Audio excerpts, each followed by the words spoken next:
जय जय राम कृष्ण हरि जय जय राम कृष्ण हरि जय जय राम कृष्ण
पाता पाता लोचने रूप पाता पाता लोचने रूप पाता पाता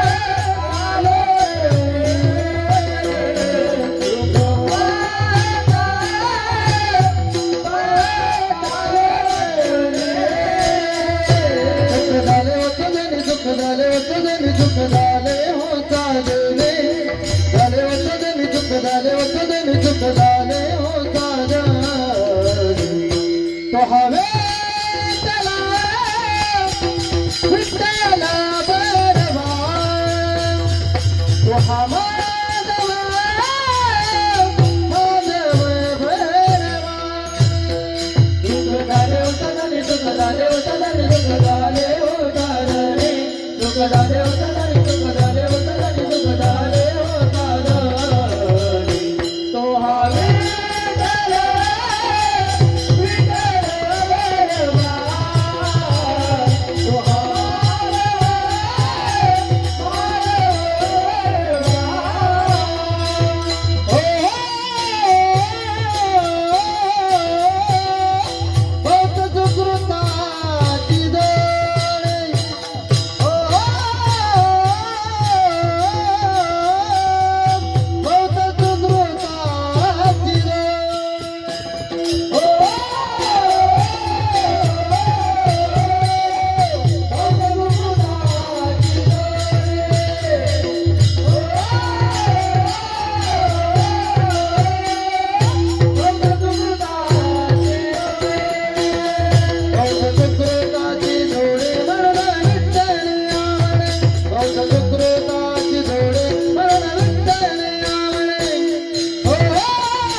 धर्माचे पालन करणे पाखंड खंडन करणे पाखंड खंडन करणे पाखंड खंडन धर्माचे पालन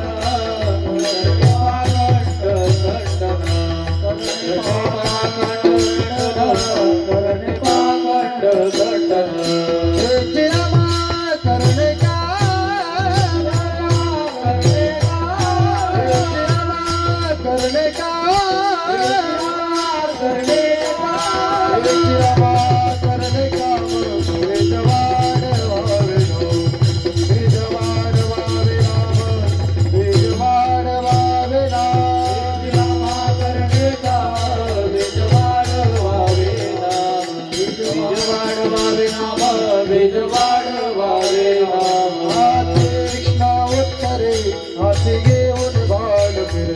हाथी घेऊन बाण फिरे हाथी घेऊन बाण फिरे हाथी कृष्णा उत्तरे हाथी घेऊन बाण फिरे हाथी घेऊन बाण फिरे हाथी घेऊन बाण फिरे रामा करणे का रामा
धर्माचे पालन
धर्माचे पालन करणे पाखंड खंडन हेच आम्हा करणे काम बीज वाढवावे नाम तीक्ष्ण उत्तरे हाती घेऊन बाण फिरे हेच आम्हा करणे काम बीज वाढवावे नाम नाही भीडभार तुका म्हणे साना थोर हेच आम्हा करणे काम बीज वाढवावे नाम विठ्ठल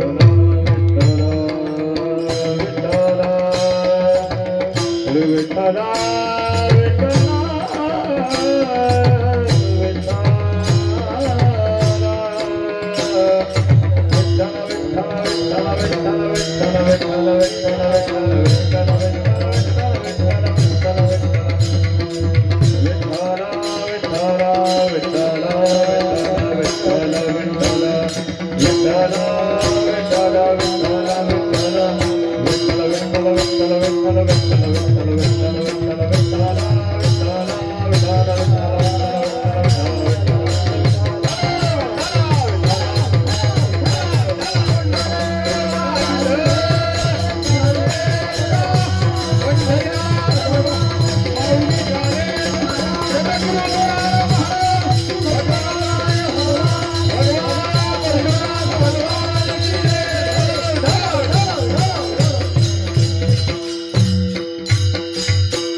धर्माचे पालन करणे पाखंड खंडन हेच आम्हा करणे काम बीज वाढवावे नाम समचरण सरोजम सांद्रलीला बुधावम जगननिहित पाणी मंडनान तरुण तुलसी माला कंदनम कंजनेत्रम सदैवलासं विठ्ठलं चिंतयामि नमो विठ्ठला राजया पांडुरंगा नमो रुक्मिणी मौली ज्ञान गंगा नमो कुंडलिका नमो चंद्रभागा नमस्कार माझा रुक्मिणी पांडुरंगा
करू प्रथम नमन दुसरे चरण संतांचे त्यांच्या कृपादाने गतेचा विस्तारो बाबाजी सद्गुरुदास तुका आता वैवासित पावना ते भासती पंचानन समाना तया श्रोत्याची चरणी जाना साष्टांग नमन करीत असे आता गान गंधर्व देवता कोकिळ कंठस्वरा राखा कीर्तनी वैवासित लोका तयाची चरणी नमन वाद्यभूषित पावना ती प्रत्यक्ष मरेंद्र समान तयाची चरणी जाना साष्टांग नमन करीत असे नमो सद्गुरु तुकया ज्ञानदीपा नमो सद्गुरु सच्चिदानंद रूपा नमो सद्गुरु भक्त कल्याण मूर्ती नमो सद्गुरु भास्करा पूर्ण कीर्ती सेवे लागे सेवक झालो तुमच्या लागलो निज चरणा आहो स्वामी तुकया देवा यावरील करा भावे रो विठ्ठला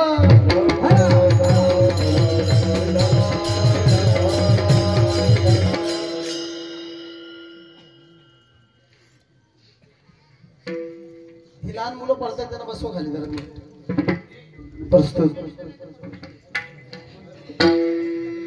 प्राप्त स्थळी प्राप्त प्रसंगी अखिल कोट ब्रह्मांड नायक विश्व व्यापक विधाता परमेश परमात्मा इको कमी करा आणि या ईश्वराच्या चिंतन रूपी सेवेकरता निवडलेला अभंग तुम्हा आम्हा सर्वांचे लाडके संत ज्यांनी परमार्थाच्या टेकडावर बसून निरपेक्ष वृत्तीचा निसंकोच असा परमार्थ करून भागवत धर्माच्या कलश स्थानी विराजमान होण्याचा अधिकार प्राप्त करून घेतला ते तुम्हा आम्हा सर्वांचे लाडके संत ज्यांच्या आचरणामध्ये सूर्याची तेजस्विता आहे चंद्राची शीतलता आहे अग्नीची दिव्यता आहे वेदांची सुचिर दक्षता आहे मातेची वात्सल्यता असणारे संत श्रेष्ठ जगद्गुरु तुकोबाराय यांचा सगळ्यांच्या पाठ्यातील नामपर प्रकरणातील धर्माचं पालन करण्यायोग्य सांगणार असा अभंग आहे महाराज शास्त्र सांगतंय युगाला चार दिवे दादा कृतयुग त्रेतायुग द्वापारयुग आणि चालू असलेलं बोलत चालायचं पटापटा हा कृतयुगामध्ये धर्म किती पायावर होता 4 पायावर होता 3 पाय एक पाय कमी होत झाला कलियुगामध्ये धर्म एका पायावरच आहे ते सुद्धा लोक मोडायलाच बसलेले आहेत आणि म्हणून या धर्माचं पालन त्या नाम आपल्या संस्कृतीचं जतन आणि म्हणून जगद्गुरु तुकोबाराय या अभंगाद्वारे तुम्हाला सूचित करतात बाबा रे धर्म जर जिवंत राहिला तरच आपलं सगळं व्यवस्थित आहे अदरवाईज धर्मच राहिला नाही तर आपण करायचं काय आणि म्हणून प्रत्येक मनुष्य जो जन्माला आला त्याचं पहिलं मूलभूत कर्तव्य आहे आपल्या धर्माचं प्रत्येकानं पालन केलं धर्माचे पालन करणे पाखंड खंडन तुकोबाराय म्हणतात या धर्माचं पालन करत असताना ज्या ज्या गोष्टी या कलियुगामध्ये पाखंडाने भरलेले आहेत त्या सगळ्या गोष्टींचं आपण काय केलं पाहिजे पाखंड केलं पाहिजे आणि हे करत असताना हेची आम्हा करणे काम बीज वाढवावे नाम या धर्माचं पालन करत करत ज्यासाठी हा मनुष्य देह मिळाला त्या मनुष्याचं मूलभूत कर्तव्य त्या नामस्मरण करून या मिळालेला जन्म सार्थकी लावणं आणि म्हणून हेच आम्हा करणे काम बीज आता चला धर्माचं पालन करत असताना शांततेमध्ये आता कलियुगात तरी धर्माचं दादा पालन होऊ शकत नाही मग धर्माचं पालन करण्याकरता साम दाम दंड आणि मग धर्माचं पालन करत असताना पूर्वीचा जमाना होता एक काळात मारल्यावर दुसरा पुढे करायचा आता तसं करून चालत आता एक आपल्या दिला की दुसरी त्याच्या ठेवून द्यायची त्याच्याशिवाय आपला धर्म टिकू शकत नाही आणि मग एक धर्म टिकवण्यासाठी तीक्ष्ण उत्तरे हाती घेऊन बाण फिरे धर्माचं रक्षण करताना प्रभू रामचंद्रांनी त्रेतायुगामध्ये जसं धनुष्य बाणानं परकीयांचा दुश्मनांचा नाश केला तसं या कलियुगामध्ये धर्माचं पालन करत असताना प्रसंगी साम दाम दंड भेद या तिन्ही चारी पद्धतीचा वापर करून आमचा धर्म टिकला पाहिजे आणि या धर्माचं पालन करत असताना तुकोबाराय म्हणतात इथं कोण मोठा नाही लहान नाही श्रीमंत नाही गरीब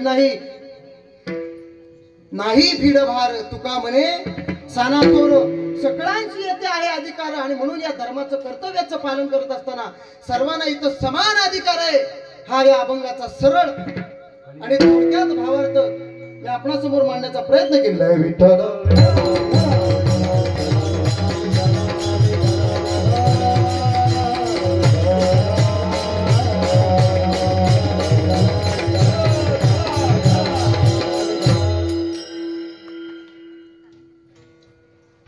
माहितीला प्रारंभ करण्यापूर्वी थोडासा परिहार द्यायचा तो असा की भगवान परशुरामांच्या पदस्पर्शाने पावन आणि पुनीत झालेली कोकण भूमी शिवछत्रपतींच्या कर्तृत्वानं गौरवशाली बनलेला महाराष्ट्र आहे.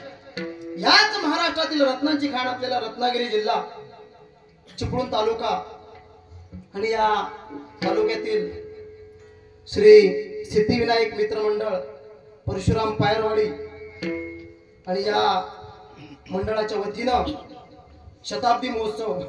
एकदा टाळ्या वाजवा यांच्यासाठी सगळ्यांनी.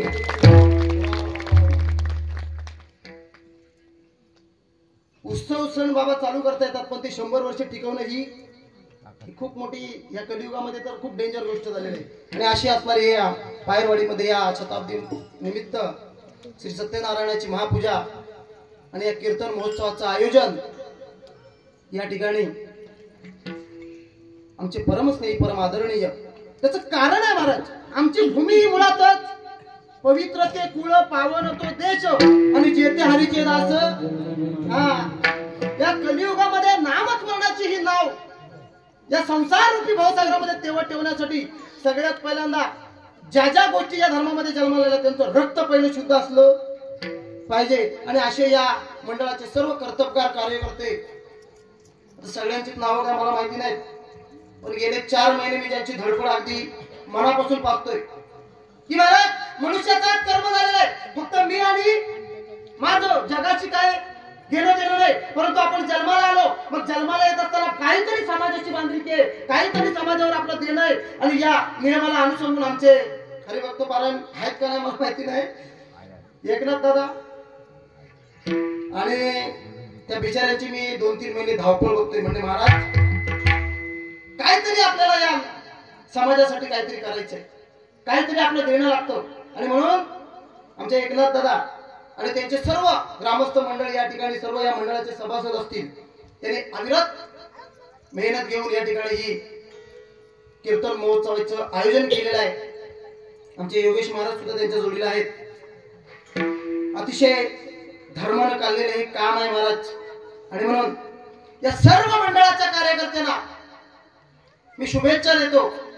चंद्र सूर्य असेपर्यंत त्यांचा हा संकल्प पुढे अगदी चंद्र सूर्य असेपर्यंत तो चालत राहावा अशी ईश्वरचरणी प्रार्थना करतो. तुम्हा सर्वांच्या चरणावर शिर साष्टांग दंडवत करतो. आता वाजलेले किती लाडकी बहीण वाजलेले आहेत बरोबर 8:30. आपल्याला काही जास्त नाही, फक्त 11 वाजेपर्यंतच कीर्तन करायचंय, बरोबर ना? काय आपलं नका मी टायमात कीर्तन संपवणार आहे. या कीर्तन रूपी सेवेकरता चांगलंच सांगणार, काय आपलं नका. आमचे ज्यांच्यावर माझ्या अनंत उपकार आहेत ते हरिभक्त पारायण या रत्नागिरीचं वैभव शक्तितुर्याचं केंद्रस्थान म्हटलं तर वावं ठरणार नाही. आमचे दत्तराम महाराज आयरे आणि माझ्या वडिलांसोबत ज्यांच्या बरेचशा बाऱ्या झाल्या ते आमचे परशुराम आपल्या सॉरी येसरे बाबा पांडुरंग दादा येसरे. आता ही दिग्गज मंडळी अशी सर्व मंडळी आहे. तुमच्या समोर कीर्तन सांगायचं म्हणजे थोडीशी भीतीच आहे, पण काय घाबरू नका. हा तुम्ही पण घाबरू नका आणि मला पण घाबरू नका. म्हणून सर्वांनी शांततेचा आश्रय द्या. पुरुष तुम्हा सर्वांच्या चरणावर शिर साष्टांग दंडवत करतो आणि सेवेला सुरुवात करतो. विठ्ठल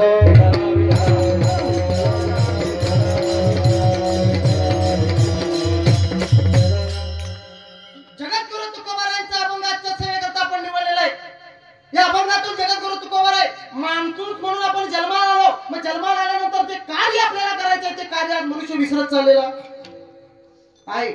त्याचं कारण बाबा असं आहे, हे 3.5 आताचं शरीर आपल्याला मिळालं. 4 गोष्टी भागवतामध्ये सांगण्यात आल्या. कुठल्या? नंबर 1 शरीर मिळालं पण कळालं नाही. नंबर 2 शरीर मिळालं पण नाही आणि कळालं पण नाही. नंबर 3 शरीराची किंमत कळाली पण शरीर मिळालं नाही. आणि 4था वर्ग आहे शरीर मिळालं सुद्धा आणि कळालं सुद्धा.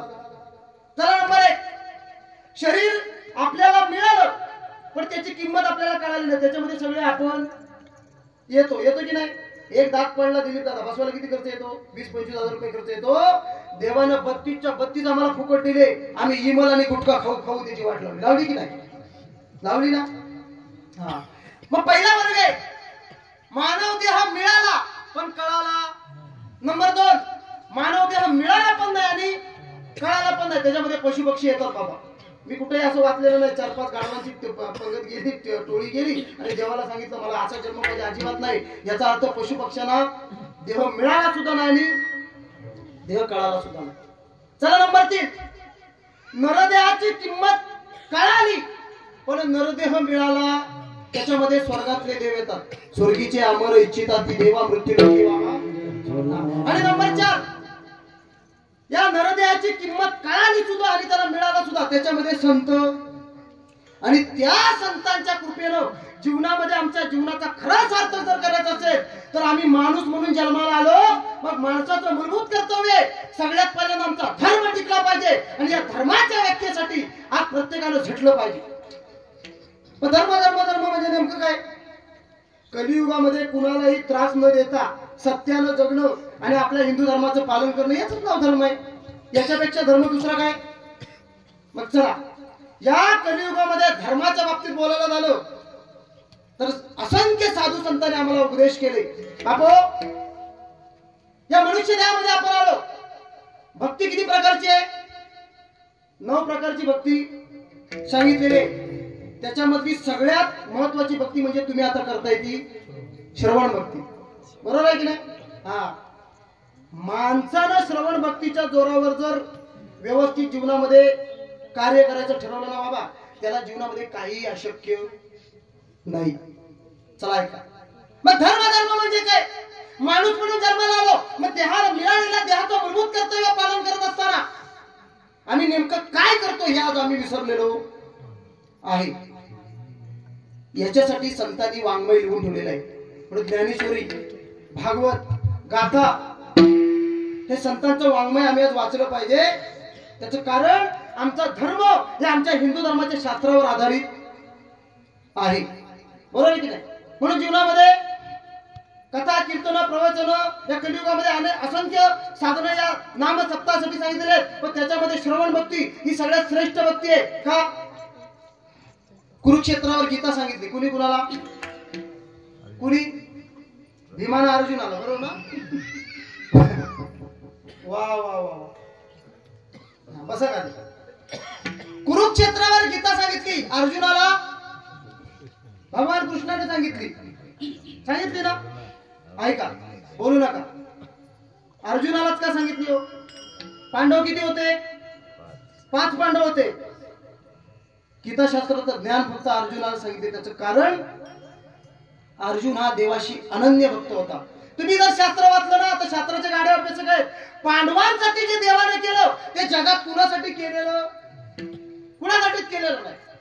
हा, मग गीताशास्त्राचं ज्ञान हे फक्त अर्जुनाला सांगितलं. देव म्हणतात अर्जुना हे गीताशास्त्राचं ज्ञान मी फक्त तुला सांगितलं. मग हे गीताशास्त्राचं ज्ञान मी लपून ठेवलं कुणाकुणापासून? नच संकर्षणा नैवम श्री नैवात्मा. अरे अर्जुना हे गीताशास्त्राचं ज्ञान मी माझी पत्नी लक्ष्मी हिच्यापासून लपून ठेवलं. माझा भाऊ बलराम दादा याच्यापासून लपून ठेवलं. माझं वाहन गरुड याच्यापासून लपून ठेवलं. माझे आई वडील वसुदेव देवकी यांच्यापासून लपून ठेवलं. ते गीताशास्त्राचं ज्ञान फक्त आणि फक्त तुला सांगतो. त्याचं कारण अर्जुना तू धर्माचं पालन करणारा सगळ्यात मोठा श्रेष्ठ भक्त आहेस. हा, मग ज्ञानोबांनी या गोष्टीला कितीतरी ओव्या लिहिलेल्या आहेत. पटापटा बोलत चालायचं. ज्ञानोबांनी उदाहरण दिलेलं आहे. आईच्या स्तनामध्ये दूध आहे. त्या आईनं बाळाला पाजलं पाहिजे का ठेवलं पाहिजे? काय वाटतं तुम्हाला? यांना कायच वाटत नाही वाटतं. काय वाटतं? आईच्या स्तनामध्ये दूध आहे, आईनं ते बाळाला पाजलं, त्याचा ठेवून काय उपयोग नाही. ज्ञानोबरांची ओवी आहे का? आता पटापटा ओवी आहे का? आगास्तनी केलं दूध गुड ते स्तनाशी नव्हे की गोड. ज्ञानोबरा म्हणतात ते ठेवून त्याचा काही उपयोग नाही. चला नंबर 2, ज्ञानोबरांनी दुसरी ओवी सांगितली. आईनं बाळाला दूध पाजता एखादी आई जर म्हणायलाच लागली बाळा मी तुला दूध पाजले तुझ्यावर मेहरबानी केली, मी तुला दूध पाजले तुझ्यावर मेहरबानी केली. आता बरोबर आहे का चूक आहे? काय बोला बोला. हा ऐका, आईनं बाळाला दूध पाजलं ही तिची मेहरबानी नाही, हे तिचं कर्तव्य आहे. हा, तसं अर्जुना हे गीताशास्त्राचं ज्ञान मी तुला सारखं सांगतोय. ज्ञानोबाने तिसरी ओवी टाकली, सोनं शुद्ध करायसाठी त्याला सारखं आगीमध्ये टाकावं लागतं, बरोबर आहे? तर सोनार कोण असते त्यांना माहितीये. ज्ञानोबांची ओवी आहे का, पुरता पुरती फुटे देता जोडी वाणी याची अधिकता, म्हणून या सूर्यपंडू सुता पुढे बोल. अर्जुना, हे गीताशास्त्राचं ज्ञान मी तुला सारखं सांगतोय. याच्यामध्ये माझा स्वार्थ नाही, तर याच्यामध्ये माझा फायदा आहे. कसं नाही, तर या कलियुगामध्ये ज्ञान कसं झालेलं आहे, लोपले ज्ञानजोगी हितने रती कोणी, अवतार पांडुरंग नाव ठेविले ज्ञानी. कलियुगामध्ये ज्ञान लुप्त झालेलं आहे आणि हे कलियुगातलं ज्ञान हे प्रगट करण्यासाठी हे गीताशास्त्राचं ज्ञान मी तुला सारखं सांगतोय. याच्यामध्ये माझा स्वार्थ आहे, तुझ्यावर उपकार नाही. आणि म्हणून हे गीताशास्त्राचं ज्ञान फक्त आणि फक्त अर्जुनाला सांगितलं. त्याचं कारण, अर्जुन हा देवाशी अनन्य होता, अर्जुन हा देवाशी एकरूप होता. एकरूपता म्हणजे काय, एकरूप म्हणजे देवाशी अनन्य असणे महाराज. आता याच्यासाठी ज्ञानोबाने ज्ञानेश्वरीमध्ये कितीतरी उदाहरणं दिलेली आहेत, कितीतरी. तुम्हाला चातक पक्षी माहिती आहे सगळ्यांना, महिला मंडळ, का तुम्हाला फक्त अर्चिनी परिषद माहिती आहे? चातक पक्षी माहिती आहे ना? चातक पक्षाचा एक नियम आहे दादा, चातक पक्षाला किती तहान लागली तरी तो जमिनीवरचं इकडचं तिकडचं पाणी पित. कुठलं पाणी पितो? डायरेक्ट जे पावसाचं पाणी पडतं ना बाबा, किती तहान लागू दे, जीव गेला तरी ती इकडचं तिकडचं पाणी पित नाही. तो फक्त पावसाचं पडणारं डायरेक्टच पाणी. ज्ञानोबांची ओवी आहे का चातक पक्षिया जो नित्य फळे मेघ राया, भूमीची या उदकतया घेण्याची. ज्ञानोबांची ओवी आहे, त्याला किती तहान लागली तरी तो जमिनीवरचं इकडचं तिकडचं पाणी पित नाही. म्हणजे चातक पक्षी हा पावसाशी कसा आहे, अनन्य. त्याला ज्ञानोबांनी दुसरं उदाहरण दिलं, सूर्य उगवतो. सूर्य कुणासाठी सूर्य शास्त्र जर पाहिलं तर फक्त कमळासाठीच उगवतो, पण त्याचा फायदा अख्ख्या जगाला. म्हणजे सूर्य हा कमळाशी जसा अनन्य आहे, जसं चातक पक्षी हा पडणाऱ्या पावसाशी जसा अनन्य आहे, तसं जीवनामध्ये अर्जुना देवाला अनन्य आहे. आणि म्हणून या धर्माचं पालन करत असताना अर्जुना, हा धर्म टिकण्यासाठी तुम्ही आम्ही जीवनामध्ये काहीतरी वेगळं केलं पाहिजे. त्याच्यासाठी ज्ञानेश्वरी आहे, त्याच्यासाठी भागवत आहे. पण आमचा शोकांती काय एवढी आहे, आम्हाला ज्ञानेश्वरीने भागवत वाचायला वेळ राहिला नाही ना महाराज. काय ज्ञानेश्वरी म्हणजे? ज्ञानेश्वरी म्हणजे चेष्टा आहे. ज्ञानोबराय म्हणजे ज्ञानाला फुटलेलं नवीन अंकुर आहे महाराज. ज्ञानोबरायांची ज्ञानेश्वरी, अमृतानुभव, चांगदेव 65 आणि हरिपाठ हे मुख्य ग्रंथ आहेत. कशासाठी आहेत? आम्हाला त्याचं वर्मच कळालं. समजतंय ना, डोक्यावरनं जात नाही ना. त्याचं काय झालंय, सध्या लोकांना त्या सासू सुनाच्या गोष्टी ऐकायची सवय झालेली आहे. त्यांना असं काय धर्माचं सांगायला गेलं होते त्यांना काय. पण तुम्हाला कंटाळा आला नाही ना, ऐका. आणि म्हणून धर्म टिकला पाहिजे. मग महाराज, ज्या धर्मासाठी तुम्ही आम्हाला ज्या देवाचं नामस्मरण करायला सांगता, त्या धर्मासाठी तुमचं देवानं काय काय त्याग केलेलं आहे? तुकोबारा म्हणतात, काय नाही देवानं केलं तेवढं विचारा, सगळं केलेलं आहे. आता कलियुग आहे महाराज, या कलियुगामध्ये लोक काही प्रश्न विचारतात. एका माणसाला प्रश्न होता, म्हणजे तुकोबारा आहे, तुमच्या देवाचं आम्हाला तुम्ही धर्माचं पालन करायला सांगितलं खरं आहे, पण या धर्माचं पालन करत असताना तुमचा देव नेमका आम्हाला देतो काय? तुकोबारा म्हणले, कायेनं, वाचेनं, मनानं ज्याने ज्याने देवाचं दास्यत्व स्वीकारलं, देवानं त्याला द्यायला मागं पुढं बघितलेलं नाही.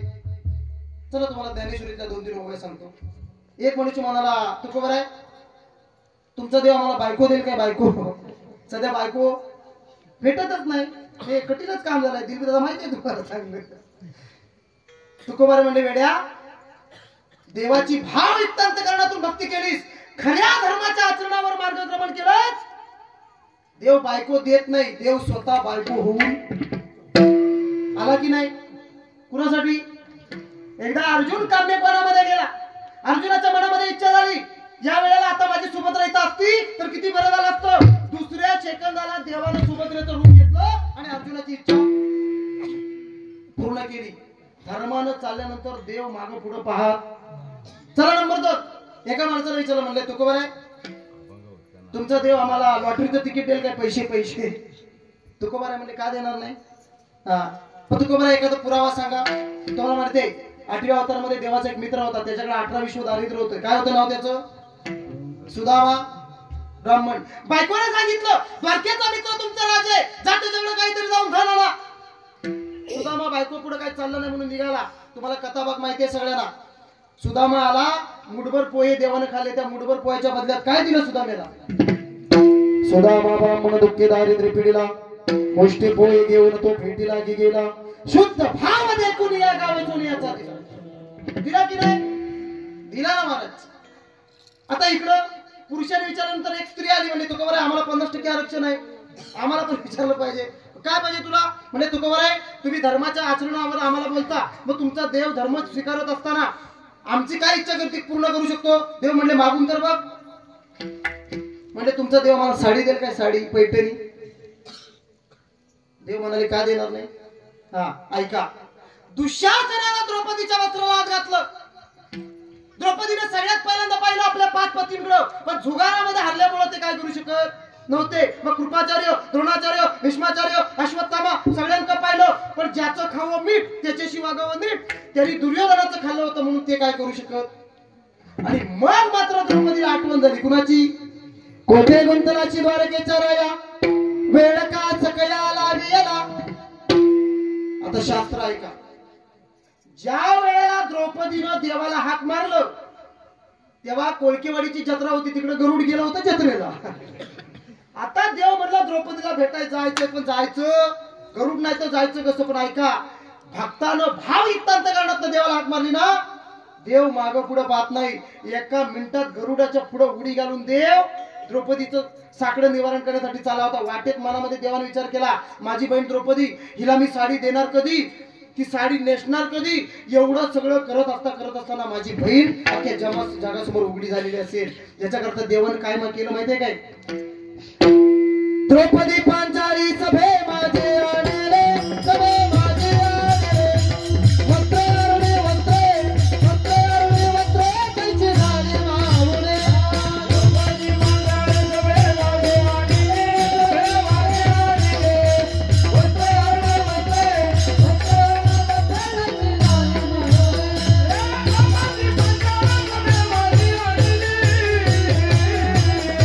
अरुणे वस्त्रे, कैची झाली माऊले. द्रौपदी पांचाली सभे माझे आणले, वस्त्रे अरुणे जन्म झालेला आहे. पण या कलियुगामुळं झालं धर्माचं. आमचा धर्मात मी मगाशी सांगितलं एक पायावर उभा आहे. ऐका, भगवान कृष्णाने आपल्या भातातून 5 बाण काढले, मी 5 दिशेला मारले. सगळ्यात पहिल्यांदा आला धर्म. म्हणजे धर्मातून काय पाहिलं? धर्माने सांगितलं देवा आजपर्यंत मी 1 सोंडेचा हत्ती पाहिला होता, आज 2 सोंडेचा हत्ती पाहिला. याचं कारण काय? देवानं सांगितलं कलियुगामध्ये माणसं 2 तोंडाने बोलल्याशिवाय राहणार. आज आहे की नाही? हा ऐका, भीमदादा आले. भीमदादा तुम्ही काय पाहिलं? भीमदादाने सांगितलं देवा एक गाईला वासरू झालं होतं, ते वासरू उभं राहिल्यानंतर आपल्या आईला लाथ मारत होतं. याचा अर्थ काय? देवानं सांगितलं कलियुगामध्ये मुलं मोठी झाल्याच्या नंतर आपल्या आई बापाला लाथेने मारायला मागं पुढं बघणार. तेही झालं. हा अर्जुनाला, अर्जुना तू काय पाहिलं? अर्जुनाने सांगितलं मी 2 विहिरी पाहिल्या, एक भरलेली होती एक अर्धी होती. मग गर्दी कुठल्या विहिरीवर पाहिजे? भरलेल्या की अर्ध्या? कुठल्या? भरलेल्या विहिरीवर गर्दी जास्त पाहिजे. पण कलियुगामध्ये उलट आहे. कलियुगामध्ये भरलेल्या विहिरीवर गर्दी अजिबात नाही, अर्ध्या विहिरीवर गर्दी जास्त आहे. याचा अर्थ भरलेली विहीर म्हणजे श्रीमंत लोक आणि अर्धी विहीर म्हणजे तुमच्या सामान्य लोक. म्हणून श्रीमंत आणि परमार्थ याचा काडीचाही सध्या संबंध राहिलेला नाहीत. आणि म्हणून हे धर्माचं काम टिकवणारी फार क्वचित माणसं असतात जे आपल्या धर्मासाठी झगडत असतात. आणि म्हणून अर्जुना हे कलियुगातलं 4थं लक्षण आहे. आणि सगळ्यात शेवटी आला कोण? नकुल आला. म्हणजे नकुला तू काय पाहिलं? नकुलाने सांगितलं एक एवढा मोठा दगड असा गरगरत आला आणि शेवटी एका झाडावर येऊन तो थांबला. याचं कारण काय? देवानं सांगितलं म्हणजे नकुला कलियुगामध्ये अन्याय, अत्याचार, बलात्कार, भूकंप होईल, आगी लागतील, ऍक्सिडेंट होतील, दरडी कोसळतील, एवढं सगळं होईल. पण जिथं जिथं जिथं या धर्माचं असं पालन चाललेलं आहे, जिथं जिथं हे रामनामाचं श्रवणाचं कार्य चाललेलं आहे, तिथं आघात येईल, पण त्याचा प्रादुर्भाव हा कमी असेल. मग आपली भूमी आता परशुराम भूमी आहे. 4 वर्षापूर्वी आपल्याकडे एक पाहुणा आला होता, कोरोना. चीनमध्ये किती माणसं मेली. आपल्याकडेही कोरोना आला, पण आपल्याकडे माणसं फार कमी मेली. त्याचं कारण आपली भूमी परशुराम भूमी. आणि म्हणून या कलियुगामध्ये सगळं उलट चाललेलं आहे. काय झालेलं आहे या कलियुगामध्ये? आता काय होणार हे 750 वर्षापूर्वी संतांनी तेव्हाच लिहून ठेवलेलं आहे. काय सांगू दादा कलियुगाची तोरी, पुत्र तो होईल पित्याचा वैरी, व्रताला सोडून दारोदार फिरतील नारी, ऐसा शकून दादा तुम्ही ऐका निर्धारी. या कलियुगा माझे एक अद्भुत होईल, बहीण भावाचं दादा लग्न ते लागेल, 5 वर्षाची कन्या व्रतावर मागेल, 6 वर्षाची कन्या दादा गर्भीण राहील, निर्गुण निराकार माहूर माझं गाव, शकून सांगावयालो या बाई माझं नाव. त्यातल्या सगळ्या गोष्टी जवळजवळ झालेल्या आहेत. बहीण भावाचं लग्न झालं, काही पत्नी आपल्या नवऱ्याला सोडून गेल्या, काही मुलांना आपल्या आई बापांना मारलं. आता 2च गोष्टी शिल्लक राहिलेल्या आहेत. कुठल्या? 5 वर्षाची मुलगी नवरा मागेल आणि 6 वर्षाची पोरगी गर्भीण राहील. त्या वेळेला या कलियुगाचं वाटोळ होणार आणि पुन्हा एकदा सत्ययुगाला प्रारंभ होणार आणि देव 10वा अवतार घेणार आणि तो घोड्यावर बसून येणार, पांढरे शुभ्र, हातामध्ये एवढी मोठी तलवार घेणार. एकनाथ दादा ऐकतं ना? आणि त्या तलवारीनं पहिलं मुंडकं कुणाचं उडवणार माहितीये? पूजा असून कीर्तन असून जे घरात बसतात त्यांचा नंबर 1, सप्त्याच्या पहिल्या पंक्ती जेवून घरात जातात त्यांचा नंबर 2, जी सासू सूर्याच्या अंगावर धावून जाते तिचं 3, जी सासू विनाकारण सुनाला त्रास देते सुनाचं सांगितलं या सासवा लागले हसायला. हे कलियुग आहे महाराज. या कलियुगामध्ये आमचा धर्म असा मोडकळी चाललेला आहे. मग महाराज नेमका कलियुगामध्ये देव आणि आपला करायचा पण तो कुठला? त्याचं कारण आहे. शास्त्रकार सांगतात, आकाशपतितम त्वयं सागरं प्रति गच्छति, सर्वदेव नमस्कारम केशवम प्रति गच्छति. तुम्ही पूजा कुठल्याही देवाची करा, ती पूजा पांडुरंग परमात्म्याच्या जवळच. आकाशपतितम त्वयं, आकाशातून पडणारा पावसाचा थेंब, हा नदी नाले याच्या मार्फत शेवटी दादा जातो कुठं? समुद्राला. तसं तुम्ही पूजा कुठल्याही देवाची करा, शेवटी जाते ती पंढरपूरच्या पांडुरंगाकडे जाते. बरोबर आहे का चुक आहे? मग आपल्या धर्मामध्ये देव किती आहेत? इकडे पहिला मंडळ बटाबटा बोला, लाजू नका. मी इकडे पहिल्यांदा धर्म नाही, आपली काय भांडण नाही. आपल्या धर्मात देव किती आहेत? किती? तुम्ही आजारी नाही नको झालंय काय तुम्हाला? कसं एकच पांडुरंग? आपल्या धर्मामध्ये 33 कोटी देव आहेत. किती आहेत की नाही? मराठी महिने किती? 12. पहिला कुठला? जानेवारी. पहिला चैत्र महिना. चैत्र महिन्यामध्ये कोणत्या देवाची जयंती येते? फटाफट बोला. विक्रम महिला मंडळ, तुम्ही लय हुशार आहे, मला माहिती आहे सगळं. बोला. पहिल्या चैत्र महिन्यामध्ये पाळणा आला होता कुठल्या देवाचा? चैत्र माशी हर्षा झाला, दिन सोनिया झाला, रडू नको राम बाळा, गातो पाळणा, गातो पाळणा, गातो पाळणा. कुठली चैत्र महिन्यामध्ये? राम नवमी. बरोबर आहे ना? चैत्राच्या नंतर पुढचा महिना चैत्र महिन्यानंतर कुठला? वैशाख महिन्यामध्ये एक वेगळा देव घोड्यावर बसून येतो. दिलीप दादा माहिती आहे कुठला? स्वस्ति श्री गणनायकं गजमुखं शुभमंगल. त्या देवाचं नाव आहे नवर. चैत्र झाला, वैशाख झाला, पुढचा महिना कुठला? ज्येष्ठ महिना यांचा. जन्मोजन्मी हाच पती मिळावा म्हणून तुम्ही सर्व स्त्रिया खैराच्या झाडाची पूजा करता ना? हो, दोघी तिघी होच म्हणतायत. खैराच्या करू नका, वडाच्याच करा. जर खैराच्या केले तर सत्यवान नाही अफजल खान भेटेल. ज्येष्ठ महिना यांचा. ज्येष्ठाच्या नंतर आषाढ महिन्यामध्ये चला हो पंढरे जावो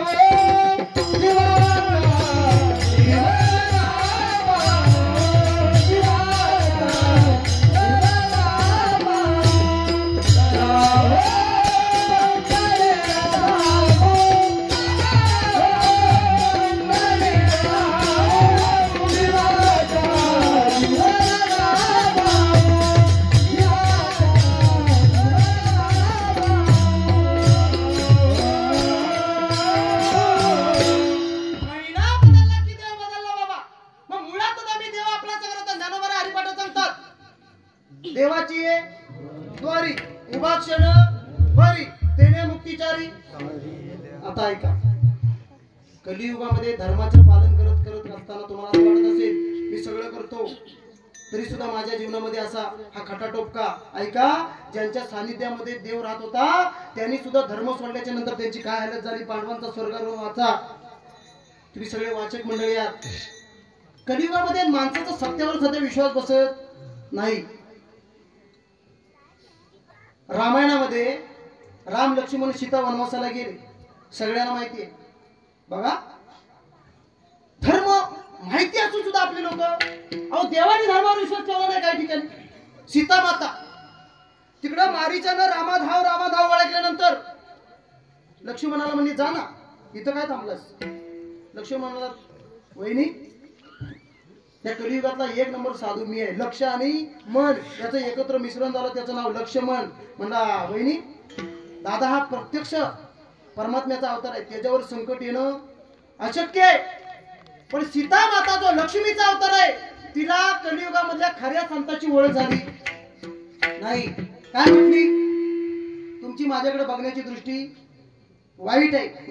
पण तुम्हाला शास्त्र सांगतो, मूळ रामायण जर वाचलं ना, त्या रामायणामध्ये लक्ष्मण रामाला सांगत होते, म्हणजे दादा सीता, या सीतेला मी या ढोपराच्या वरती त्यानं लक्ष्मणानं पाहिलेलीच नव्हती.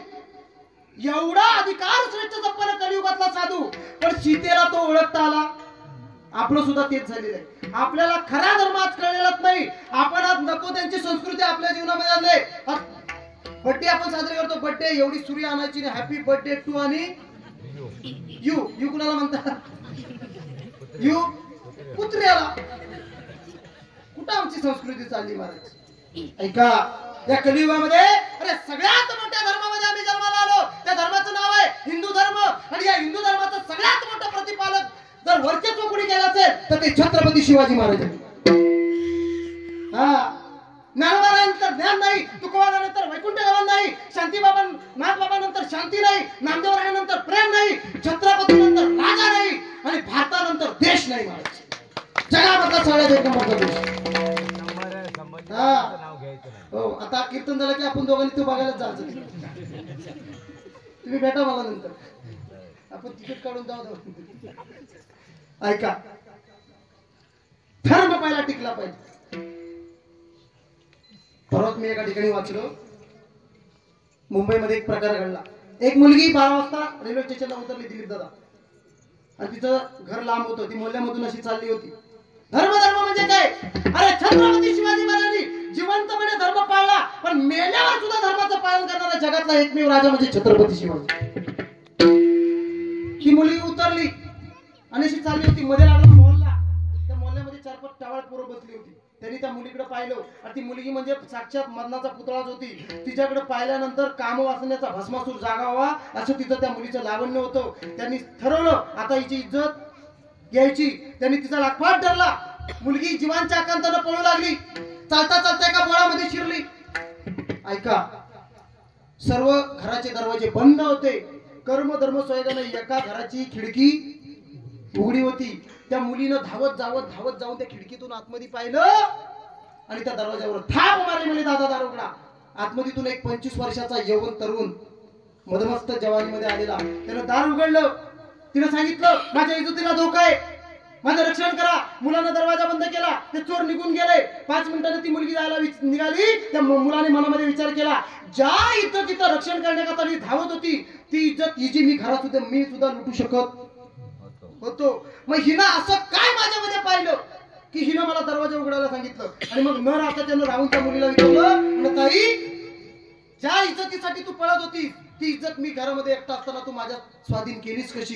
तेव्हा त्या दिलीनं उत्तर ऐका, मुलीनं उत्तर दिलेलं ऐका. ते गुंड माझ्या मागे लागले, मी पळत होते, पळता पळता 33 कोटी देवांचं मी नाव घेत होते, पण त्या 33 कोटी देवांमधला एकही देव मला सोडवायला आला नाही. पळता पळता तुझ्या घरासमोर आले, तुझ्या घराची खिडकी उघडून पाहिली, त्या घरामध्ये मी असा देव पाहिला की त्या देवाला स्वप्नामध्ये आई बहिणीच्या इथं तिकडे पाहिलं नव्हतं आणि त्यानं पाहिलं त्याला जिवंत सोडलं नव्हतं. असा जगामधला एक नंबरचा धर्माने वागणारा राजा, ज्याच्यामुळे जिवंत राहिले मंदिरावरचे कळस आणि ज्याच्यामुळे जिवंत राहिली हिंदूच्या दारासमोरची तुळस, असा जगामधला एक नंबरचा राजा. राजा म्हणजे छत्रपती, छत्रपती शिवाजी महाराज. अरे कुणाला म्हणजे शिवछत्रपती? ऐका, शी म्हणजे शिस्तप्रिय, वाय म्हणजे वाघाचा वाचला, जी म्हणजे जिजाऊचा पुत्र, म म्हणजे मराठ्यांचा वाली, हा म्हणजे हार न मानणारा, रा म्हणजे रयतेचा राजा, ज म्हणजे जनतेचा वाली. महाराज म्हणजे मराठ्यांचा वाली, हा म्हणजे हार न मानणारा, र म्हणजे रयतेचा राजा आणि जे म्हणजे जिजाऊचा पुत्र. असा छत्रपती शिवाजी महाराज हा जगामधला धर्माने वागणारा एकमेव राजा आणि त्याच्या वंशात आम्ही जन्माला आलो. आणि आम्ही आज काय करतोय? आमचा धर्म गेला गळून. आता इथं सगळ्या माता भगिनी बसलेल्या आहेत. आपला खरा धर्म, बायकांचा खरा धर्म, डोक्यावर पदर हा तुमचा खरा धर्म आहे. आता पदरच राहिला नाही, डोईचा पदर आला, तो धर्मच राहील कुठं महाराज? म्हणून बापू, या जीवनामध्ये, या कलियुगामध्ये आपल्याला खरं जर जिवंत राहायचं असेल तर तुकोबाला म्हणतात बाकी काही करू नका, एकच गोष्ट त्या धर्मावर आपलं हे कलियुगाचं राज्य ठरलेलं आहे. आणि असं हे कलियुगाचं राज्य जर आपण धर्माने चाललो तरच आपल्याला या कलियुगामध्ये खऱ्या सुखाची प्राप्ती होणार आहे. अभंगाचं पहिलं चरण.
प्राप्ती व्हायला जास्त वेळ लागत नाही. म्हणून बापू पहिल्यांदा धर्म टिकवा. कलियुगामध्ये 100 वर्षाचं आयुष्यमान आपल्याला प्राप्त झालेलं आहे. काही वेळ आपला परमार्थात गेला, प्रपंचामध्ये गेला, पण महाराज धर्माची व्याख्या चुकली ना की त्याचं फार मोठं नुकसान आपल्याला भोगावं लागतं. माझी सांगितलं महाभारतामध्ये अर्जुनासाठी जे देवाने केलं ते जगात कुणासाठी केलं? सगळ्या मर्यादा अर्जुनाला माफ. सगळ्या काय केलं अर्जुनासाठी? 2 मिनिटं सांगतो ऐका. कौरव पांडवांचं युद्ध होणार होतं. देव म्हटले अर्जुना आपल्याला शिष्टाई करावी लागेल. अर्जुन म्हणतो देवा शिष्टाई करायची काय गरज आहे? देव म्हणले तुला शिष्टाईचा नियम माहिती नाही. जो पक्ष शिष्टाई घेऊन जाईल आणि समोरच्या पक्षाने जर शिष्टाई मोडली तर शिष्टाई घेऊन गेलेल्या पक्षाने केलेल्या कर्माची फळं मोडणाऱ्या पक्षाला भोगावी. आणि भगवंताला माहिती होतं दुर्योधन कधी शिष्टाई मान्य करणार नाही. ऐका भगवान कृष्ण उठले, हस्तिनापुरामध्ये आले. म्हणजे दुर्योधना पांडवांचं राज्य आहे, पांडव जुगारामध्ये हारले, ठरल्याप्रमाणे 12 वर्ष वनवास, 1 वर्ष अज्ञातवास केलेले पांडव आलेले, ठरल्याप्रमाणे त्याचा अर्ध राज्य त्यांना देऊन टाका. दुर्योधन एक अक्षर बोलला, एक पण अक्षर बोलला. देव म्हणाले दुर्योधना जाऊ दे मरू दे, अर्ध राज्य राहू दे, निदान 5 गावं तरी पांडवांना द्या. तेव्हा दुर्योधन काय म्हणाला बघा, सुच्चम अग्रम न दास्यामी विना युद्धेन केशवा. म्हणजे कृष्ण 12 गाव दूर राहिले, 5 गाव दूर राहिले. सुच्चम म्हणजे सुईच्या टोकावर मावेल एवढं राज्य मी पांडवांना देणार. ऐका देव म्हणाले मग आपल्या कर्माची फळं भोगा. आणि देव जायला निघाले तेवढ्यात दुर्योधनाने देवाला जेवायचं निमंत्रण दिलं. म्हणजे देवा आलात तर 2 घास खाऊन जा. तेव्हा भगवान त्यांनी दुर्योधनाला उपदेश केला. म्हणजे दुर्योधना माणसाला किती फुकट मिळालं म्हणून माणसाने कुठेही पोट फुटेपर्यंत जेवायचं, पवार मारायचं. शास्त्र सांगते, भागवत सांगते फुकट मिळालं, फुकट कुठेही खायचं नाही माणसाने. का? देवाने 2 शास्त्र सांगितले. म्हणजे ऐका दुर्योधना माणसाला 2च ठिकाणी जेवावं. कुठं? जेवू घालणाऱ्याचं शुद्ध प्रेम जर आपल्यावर असेल आणि त्याने मिळवलेली संपत्ती ही चांगल्या मार्गाने असेल तर मात्र त्याच्या इथं जेवलं तरी चालतो. आणि नंबर 2 माणूस जर आपत्ती काळामध्ये असेल, म्हणजे समजा आता आपल्यावर भिकच मागायची गरज आहे, वेळ आलेले, त्यावेळी मात्र माणसाने कुठेही जेवलं तरी मेने बाबा चालतो. म्हणजे दुर्योधना तुझं माझ्यावर प्रेम नाही आणि मी आपत्ती काळात नाही, मी तुझ्या इथं जेवणार कसा? तेव्हा दुर्योधनाने सांगितलं म्हणजे देवा चला थांबा, तुम्ही आपत्ती काळात नाही मी समजू शकतो, पण माझं तुमच्यावर प्रेम नाही हे तुम्ही कशावरून म्हणता? आम्ही पांडवांचा तिरस्कार करतो याच्यावरूनच ना. देव म्हणाले अगदी बरोबर आहे दुर्योधना, तू पांडवांचा तिरस्कार करतो आणि म्हणून मी तुझ्या इथे जेवत नाही. दुर्योधन म्हणला काय देवाबरोबर बोलता तुम्ही? पांडव ही आमची भावकी आहे, हा आमचा भावकीतला जमिनीचा वाद हा कायम चालू राहणार आहे, तो काय मिटणार नाही. देवा तू आमचा सोयरा पाहुणा आहेस, तुला सोयऱ्या पाहुण्याला आमच्या भावकीतल्या जमिनीत वाद खुपसायची गरज. तू कप ये इकडे पण का तिकडे पण का, आणि तुला आमच्या भावकीतल्या भांडणात तोंड खुपसायची गरज नाही. तेव्हा देवाने दिलेलं उत्तर ऐका. देव म्हटले दुर्योधना पांडवांना तू काय समजतोस? पांडव हे धर्माच्या मार्गाने चाललेले, धर्म करा त्याने देव येतो करा. धर्म पांडवांनी केला संगे. अहो पांडवांनी धर्माच्या बळावर देवाला आपल्या घरात राबवलं. काय काय नाही केलं? शास्त्र सांगतं एका ठिकाणी पुरावाला पांडवांच्या घरामध्ये राजसूय यज्ञ झाला. किती माणसं जेवली? आता 2-3 ठिकाणी वेगवेगळ्या पुरावाला 16,64,832 माणसं एका पंक्तीला. अशी 1 वर्ष 56 दिवस तो यज्ञ चालला. एवढ्या माणसांच्या उष्ट्या पतवळ्या उचलल्या कुणी? ब्रह्मांडे उतरंडी ज्याचे इच्छेकडे तो उचिष्ट काढी धर्मागरी देखील आवो माय चतुर्भुज स्वभाव वारतो वागवे अर्जुनाची यांत्रिक अर्पिती मंत्राच्या आहुती तो द्रौपदी प्रति भाजी मागे निवृत्ती दैवत पूर्ण मनोरथाने पांडव कृतार्थ कृष्ण नामे. पांडवांच्या घरी देवानं सगळी लाज सोडून कामे केली आणि तो देव दुर्योधनाला सांगतोय दुर्योधना पांडव हे साधे सुधे कोण आहेत? पांडव भागवत यस्तान वेष्टी समान वेष्टी यस्तान अनु समान अनु पांडवा विषदय राजन मम प्राणही पांडवा. पांडव कोण आहेत? पांडवांचा अपमान हा माझा अपमान आहे, पांडवांचा द्वेष हा माझा द्वेष आहे. पांडव दुसरे तिसरे कोण नाहीत, मम प्राण आहे पांडवा, पांडव माझा प्राण आहे. आणि म्हणून माझ्या प्राणाचा केलेला अपमान तो माझा अपमान आहे, म्हणून मी तुझ्या इथे जेवणार नाही. एवढं सगळं देवाने कुणासाठी केलं? अर्जुनासाठी. का अर्जुनासाठी? तर अर्जुन हा सगळ्यात सत्याच्या मार्गाने आणि धर्माने चालणारा. तुम्ही ज्ञानेश्वरी जर वाचलीत ना, अर्जुन काय काय वेळेला देवावर चिडायचा. ज्ञानोबारांनी किती ओव्या लिहिल्यात, किती. ज्ञानोबारांनी योग्य खालच्या भाषेतली ओवी सांगू तुम्हाला. ज्ञानोबारा म्हणतात, एखादा कामी पुरुष एखाद्या कामी बाईच्या अंगणासमोर जसा उठबस करत असतो ना, तसं देव ह्या अर्जुनाच्या प्रेमासाठी वेडा झाला. ज्ञानोबारांची ओवी ऐका. तरी पाच तो अर्जुना, श्रीकृष्ण साव्याची झाली आदिना, का कामुक जैसा अंगणा अपेताची. काय ज्ञानोबारांनी चिंतन मांडलंय ज्ञानेश्वरीमध्ये. फक्त आम्हाला ते वाचायला वेळ नाही. आम्ही फक्त एवढंच म्हणतो, जयाची आहे द्वारी सोन्याचा. इकडे सगळ्या आळंदीला गेल्या ना, कुणी कुणी पाहिला सोन्याचा पिंपळ? कुणी? जर असता तर यांनी पाने तोडून आणली असती. सोन्याचा पिंपळ म्हणजे कसला? ऐका, सोन्याचं म्हणजे सुखाचा पिंपळ. अरे ज्याच्या द्वारामध्ये सगळी सुख ओतपोत भरून वाढलेली आहेत, असा जगामधला एक नंबर ज्ञानी माणूस. ज्ञानोबारानंतर ज्ञान किती. तुम्ही आता विज्ञानवाले म्हणतात, विज्ञानवाले सध्या कलियुगात आम्ही शोध लावले. विज्ञानातला सगळेच्या सगळे पडवे करतात शोध ज्ञानोबारांनी ज्ञानेश्वरीमध्ये लिहून ठेवले सगळे. चौथ्या टप्प्याला पाण्यापासून विजेची निर्मिती होती. कुणी शोध लावला? कुणी? जया उदकाचे ने आवेशे लखलखीत तेज दिसे, तया विजू माझी असे सगळे काय. विमानाचा शोध कुणी लावला? राईट बंधू? नाही. ज्ञानोबारांची ओवे, अभ्यासाचे निपळे एका गती अंतराळे व्याघ्र सर्प प्रांजळे केली येतो. हे घड्याळ, याला घटिका यंत्र म्हणतात. ज्ञानोबारांचा शोध आहे. उपजेते नाशेते पुनरुक्ती दिसे, हे घटिका यंत्र जैसे. काय ज्ञानोबारांनी ठेवलं नाही, सगळं केलेलं आहे. फक्त आपल्याला ते कळत नाही. एकच तुम्हाला ज्ञानेश्वरीची ओवी सांगतो, ऐका. एवढी माझ्या मापानं ऐकली, तुमच्या जीवनाचं सार्थक झाला. ज्ञानोबाराय म्हणतात, माझ्या ज्ञानेश्वरीचा ज्यानं अभ्यास केला त्याला दुसरं शास्त्र वाचायची सागरदादा गरज नाही. कायेनं, वाचेनं, मनानं, भावयुक्त अंतःकरणानं ज्यानं ज्ञानेश्वरीचा अभ्यास केला, तो अख्ख्या जगाचा चक्रवर्ती राजा झाला. चक्रवर्ती राजा. ज्ञानोबारांची ओवी ऐका.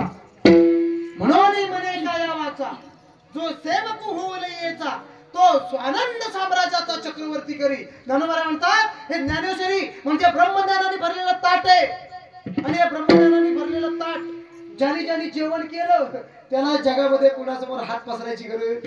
ज्याने ज्ञानेश्वरीचा अभ्यास केला ना, त्याला जगात कुणाकडे हात पसरायची गरज नाही. त्याचं कारण ज्ञानेश्वरी हे ब्रह्मज्ञानाने भरलेलं ताट आहे. आणि आपण जेवण शुद्ध करायसाठी वरती धार ओततो, कसली? तुपाची धार. ज्ञानोबाराय म्हणतात, या ब्रह्मज्ञानाच्या ताटावर मी कैवल्य रसाची धार ओतलेली आहे. ज्ञानोबारायची ओवी आहे का? हे असो वाक्यांची ताटे भरी वरी कैवल्य रसे ओगरली, ते मी या प्रतिपत्ती केली निष्कामेसी. म्हणून बापो, म्हणून म्हणे काय वाचा, जो सेवक होईल याचा, तो स्वानंद साम्राज्याचा चक्रवर्ती केली. ज्ञानोबारांच्या ज्ञानावर ज्यांनी भाष्य केलं, ज्ञानोबाराय म्हणतो तो जगातला सगळ्यात मोठा चक्रवर्ती राजे. पण आपल्याला ते कळत. आपली लोक काय काय विचारतील, काय विचारतात. बरोबर. मला एक म्हणतो, बुवा ज्ञानेश्वरीमध्ये अध्याय किती आहेत? किती अध्याय आहेत? किती? 18. बरोबर ना? हा, मी म्हणलो 18 अध्याय. तो म्हणतो, बुवा अध्याय मोजायचे नसतात. म्हणून कुणी सांगितलं? म्हणजे ज्ञानोबारांनी ज्ञानेश्वरीत लिहून ठेवलेलं आहे, ओम नमोजी. तुला तुझा मुस्काळ फोडला पाहिजे. काय लोक विचारतील. एक तर दिलीप दादा परवा मला म्हणतोय, बुवा ज्ञानोबारांच्या पुण्यावर एवढे उपकार आहेत, त्या पुण्याचं नाव तिने हरिपाठात टाकलं. मी म्हणलो, खरण्यावर हरिपाठ वाचला, वर्ण खाली वाचला, पुण्याचं नाव कुठं हरिपाठात दिसत नाही. तो म्हणतो, बुवा तुमचा अभ्यास कच्चा आहे, नीट वाचून बघा.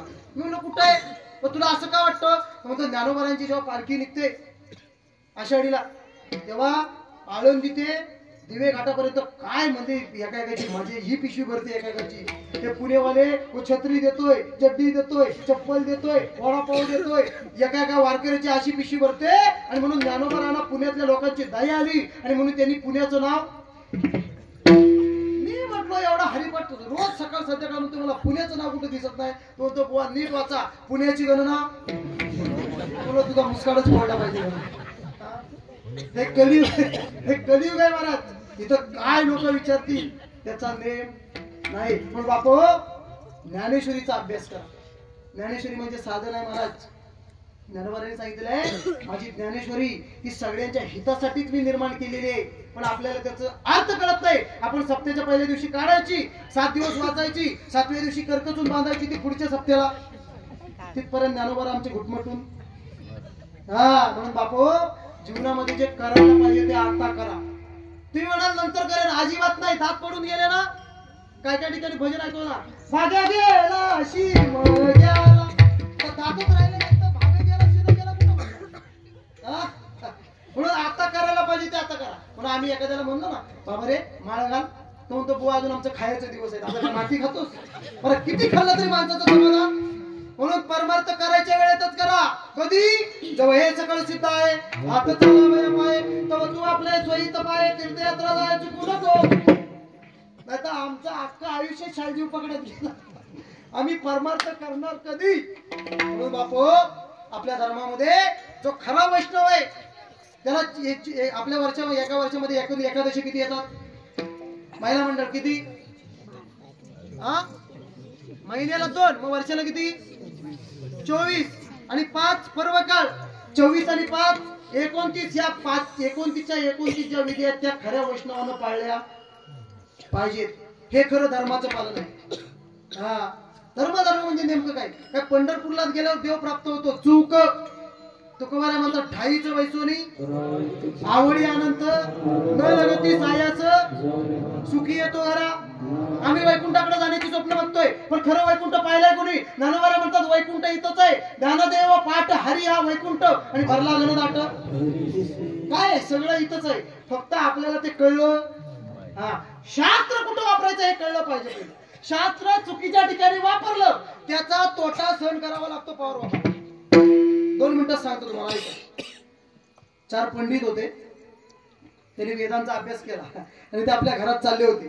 मध्ये लागली एक नदी. त्या नदीमध्ये चौकीच्या दादा आंघोळीला गेले. त्यातल्या 3घांना होती पोहणी आणि एकाला नव्हती पोहणी. तो लागला बुडायला. बघा शास्त्र सर्व नाशम समुत्पन्ने अर्ध्यम त्यजति सपंडिता. शास्त्रकार सांगतात शास्त्र चुकीच्या ठिकाणी वापरलं ना त्याचा तोटा सहन करावा लागतो. तो एक लागला बुडायला, 3 जण म्हणले आता याला वाचवलं पाहिजे, पण म्हणजे असं ना वाचवायचं. मग म्हणजे आपण पंडित आहे, आपण शास्त्र वाचायचो, या शास्त्राने वाचायचो. पण त्यांना एक ओवी सापडली, सर्व नाशम समुत्पन्ने अर्ध्यम त्यजति सपंडिता. याचा अर्थ एखादी गोष्ट पूर्णपणे नाश पावत असली तर किमान त्यातल्या अर्धी तरी उपयोगात आणली. पण त्यांनी काय केलं, एवढी मोठी तलवार घेतली आणि तो बुडत होता, त्याचं मुंडकं कापलं आणि आले काठावर घेऊन. बरोबर केलं ना आधी? शास्त्र बरोबर आहे, पण ते इथं चालून चालत. मग ते शास्त्र कुठं? एखाद्याच्या पायाच्या अंगठ्याला समजा रोग झाला, डॉक्टर म्हणाले दादा यावर्षी तुम्हाला अंगठा काढावा लागेल. बाबा म्हणाले मी काढणार नाही. डॉक्टर म्हणाले यावर्षी काढलाच नाही तर पुढच्या वर्षी पाय ढोबरतनं काढायला लागेल, त्याच्या पुढच्या वर्षी नाही तर हिथून काढायला लागेल, त्याच्या पुढच्या वर्षी काढलाच नाही तर तुम्हाला घराच्या बाहेर काढायला लागेल. तेव्हा बाबा म्हणतात हे सगळं कापलेल्यापेक्षा अंगठा कापलेला. हे जर कळलं नसेल ना, ते 3 उरले होते ना पंडित, 3 ते एका हनुमंताच्या मंदिरात जाऊन बसले आणि तिथे गृहस्थ आश्रमी माणूस आला. आणि गृहस्थ आश्रमाचा नियम आहे काय? आतिथ्यम शिवपूजनम प्रतिदिनम मिष्ठान्नम पानरुई साधू संघ उपासते सततम. धन्य धन्य गृहस्थ आश्रमा. गृहस्थ आश्रमाचा नियम आहे एक तरी अतिथी आपल्यासोबत संध्याकाळी जेवला. तर त्याने ते 3 आपल्या घरी नेले आणि कर्म धर्म सोयगाना आदित्य महाराज जेवणामध्ये काय बनवलेले होते? वडे. वडे करतात ना गटारी, त्याला मध्ये काय असतं? छिद्र. ऐका ते 3 जेवायला बसले. आता ते 3 पंडित बघा मी शास्त्र चुकीच्या ठिकाणी वापरल्यानंतर काय होतं ते सांगतोय. त्याने त्या वड्याला छिद्र पाहिजे म्हणजे थांबा थांबा थांबा थांबा थांबा. काय? जिथं छिद्र आहे तिथं अनर्थ आहे. छिद्रेषु बहुला अनर्था भवन्ति. जिथं छिद्र आहे तिथं अनर्थ आहे. जेवायचं नाही, निघून गेले. अरे बावळटा छिद्र आहे तिथं अनर्थ आहे. पण ते हे शास्त्र जेवणाच्या ठिकाणी वापरून चालत. ते कुठं वापरायचं? ज्ञानोबा सांगतात नदीला मोठा पूर आलेला आहे आणि त्या पुराच्या पलीकडे आपल्याला जायचंय. एक मोठी नाव घ्यायची आणि त्या नावेला चांगले 10-15 छिद्र असलेली नाव घ्यायची, तिच्यात बसायचं आणि पुरात उडी घ्यायची म्हणजे लगेच आपण नदीच्या पलीकडे जाऊ. बरोबर ना?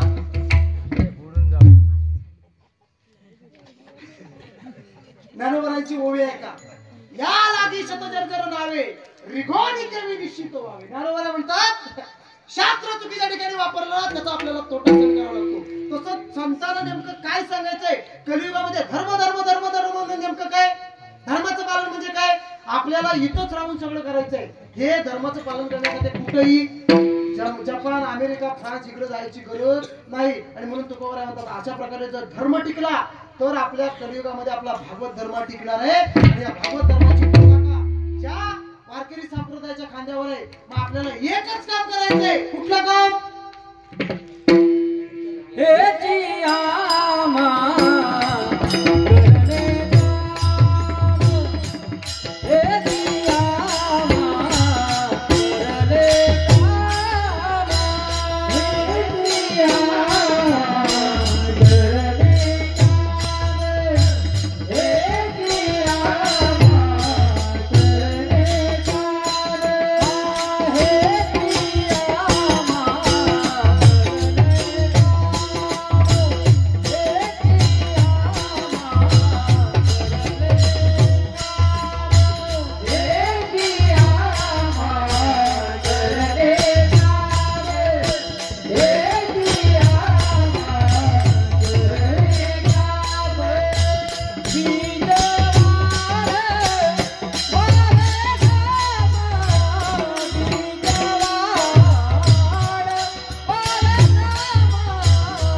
आमा करणे काम बीज वाढवावे नाम.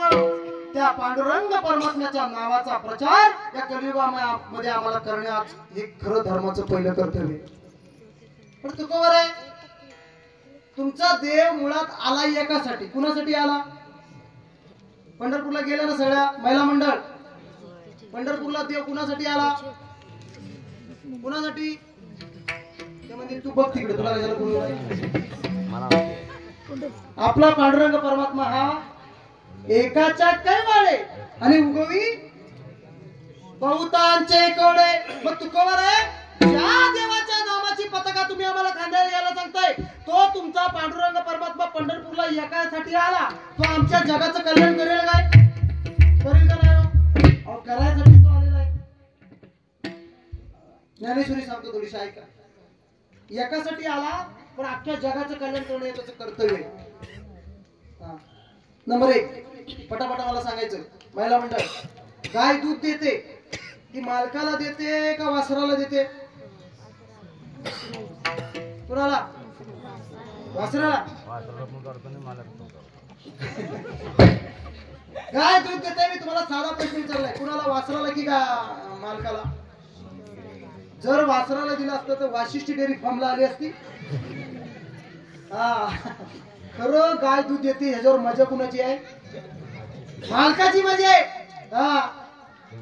ज्ञानोबारांची ओवे का वसाचे ओरसे दुखते करून ज्ञानोबारा म्हणतात गाय दूध देतो वासराचं निमित्त आहे पण तिचा फायदा अख्ख्या जगाला. तसं पांडुरंग परमात्मा आला पुंडिकासाठी पण अख्ख्या जगाचं कल्याण करणं हे त्याचं परम कर्तव्य आहे. हे कळलं नसला तर पुढे सांगतो तुम्हाला. बस बस बस बस बस. इकडे माझ्याकडे तर काय ते कलियुग आहे माझ्याशी. कलियुगाची पोरं म्हणजे आपल्या पुढचे 2 पावलं. परत तिकडे रत्नागिरीला कीर्तन होतं माझं. एक पोरगाशीच गडबड करत होता. म्हणलं हे शांत बस. तो म्हणतो बुवा माईक वर 2 तास तुमचीच बकबक चाललेली मला पण शांत बसायचं. मी म्हणलो दगड घाला. तुझं नाव काय तुझं? होतं सोहम. तुम्हाला म्हणतो बुवा तुमचं नाव काय? म्हणतो माझं नाव निलेश. मी त्याला विचारलं तुझा जन्मदिवस कुठला रे? तो म्हणतो शनिवार. आता त्याने गप्प बसतो. तो मला उलट म्हणतो बुवा तुमचा जन्मदिवस कुठला? मी म्हटलं रविवार. तो म्हणतो तुम्ही बुवा असून खोटं बोलताय का? रविवारी सुट्टी असते. एक पोरगा 12 दिवस शाळेतच गेला नाही. ते गुरुजी त्याला शोधायला घरात आले. त्याच्या आजोबावर उन्हाला बसले होते दिवस. ऐकतं काय? त्या आजोबांनी गुरुजीला बघितलं. म्हणजे भांड्या लप लप लप लप लप तुला गुरुजी शोधा आले. भांड्या म्हणतो आजोबा माझं मरू दे तुम्हीच लपा का? तो शाळेत सांगितलंय आजोबा वारले त्यांचं 12 झाले शेवटी शाळेत. आता असे जर नमुने कलियुगात असतील असू दे बसले ते. म्हणून कलियुगामध्ये देव एकासाठी आला पण सगळ्याचा उद्धार. चला कुरुक्षेत्रावर गीता सांगितली कुणाला? अर्जुनाला. पण तिचा फायदा फक्त अर्जुनालाच आहे का? नाही. अर्जुनाचं फक्त बाबा निमित्त होतं. गीता शास्त्र अख्ख्या जगाला सांगायचं होतं. ज्ञानोबारांची उभे आहे का? तरी अर्जुनाचे निराजे गीता प्रकाशून श्रीराजे संसारा एवढे थोरवोजे फेडिले जगाचे. ज्ञानोबा म्हणतात देवानं अर्जुनाला गीता सांगितली ही फक्त अर्जुनाचं निमित्त होतं. अख्ख्या जगाचं कल्याण करणं हे देवाचं पहिलं कर्तव्य. बरोबर की नाही? तसं एकाच्या कैवाड्यासाठी आमचा पांडुरंग परमात्मा आला पण अख्ख्या जगाचं कल्याण करणं हे त्याचं कर्तव्य आहे. आणि म्हणून त्या पांडुरंग परमात्म्याचं नाव हे जगाच्या पाठीवरचं सगळ्यात मोठं शस्त्र आहे कलियुगातलं. म्हणून सगळ्यांनी अंग सोडा भाऊ. आता सोडा. गावकीतला असेल सोयरेतला असेल धारेत असेल काय आहे माहिती काय? हे कलियुगामध्ये सगळ्यात सोपी नाव आहे. या कलियुगामध्ये हा संसार रूपी भवसागर आहे. त्याच्यामध्ये लाटा उसळतात. कसल्या? प्रारब्ध क्रियामान आणि संचित. आणि या प्रारब्ध क्रियामान संचिताच्या लाटांमध्ये ही 3.5 हाताची नाव अशी डगमग करते. डगमग कशी करते? डगमग डोले माझी पाण्यावरी नावरे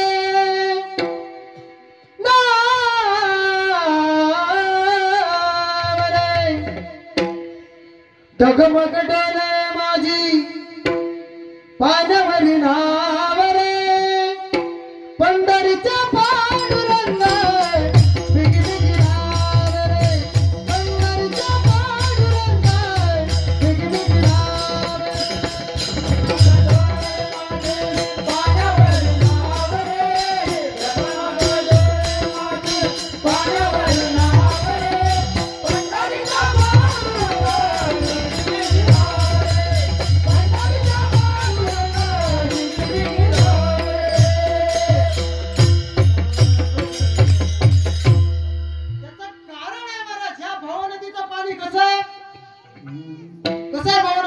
म्हातारी माणसं त्यांना चांगला अनुभव आहे.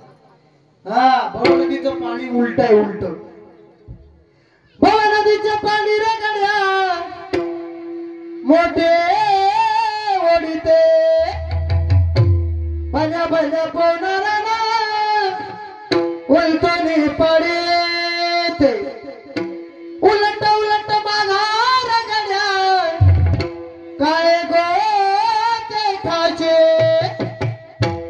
भरला पूर मायेचा गड्या वाहून यदाची भव नदीचे पाणी रे गड्या मोठे ओढते भल्या भल्या पोहणारा उलटणे पडते.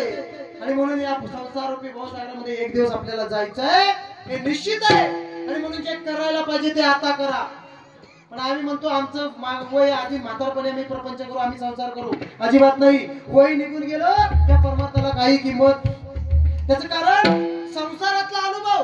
संसारात सुरुवातीला गोड आहे पण नंतर कडू आहे. आणि परमार्थ सुरुवातीला कडू आहे पण शेवट गोड आहे की नाही? हा परमार्थ हा पहिला कडू आहे पण तो नंतर गोड आहे. म्हणून बापू जे करायला पाहिजे ते आताच करा. आम्ही म्हणतो एखाद्याला बाबा धर्माचं पालन कर माळ गळ्यामध्ये घे. तो म्हणतो काय करायचे बुवा माळ? आपल्या धर्मामध्ये तुळशीला लय महत्व आहे. माता मावल्यानं बरोबर की नाही? ज्या बाईच्या घरासमोरची तुळस अशी खुललेली अशी टवटवीत आहे समजायचा तिचा प्रपंच सुद्धा त्या तुळशी सारखाच आहे. आणि जिची तुळस अशी मान टाकलेली समजून जायचं. आपल्या धर्मात तुळशीला महत्व आहे. एकदा बिरबल आणि अकबर वनामध्ये शिकारीला गेले. बिरबलाला एक तुळशीचं रोप दिसलं सागर दादा. बिरबलाने त्या रोपाला नमस्कार केला. बादशाहला लागला, अरे बिरबल हे क्या है? हे हमारा भगवान है.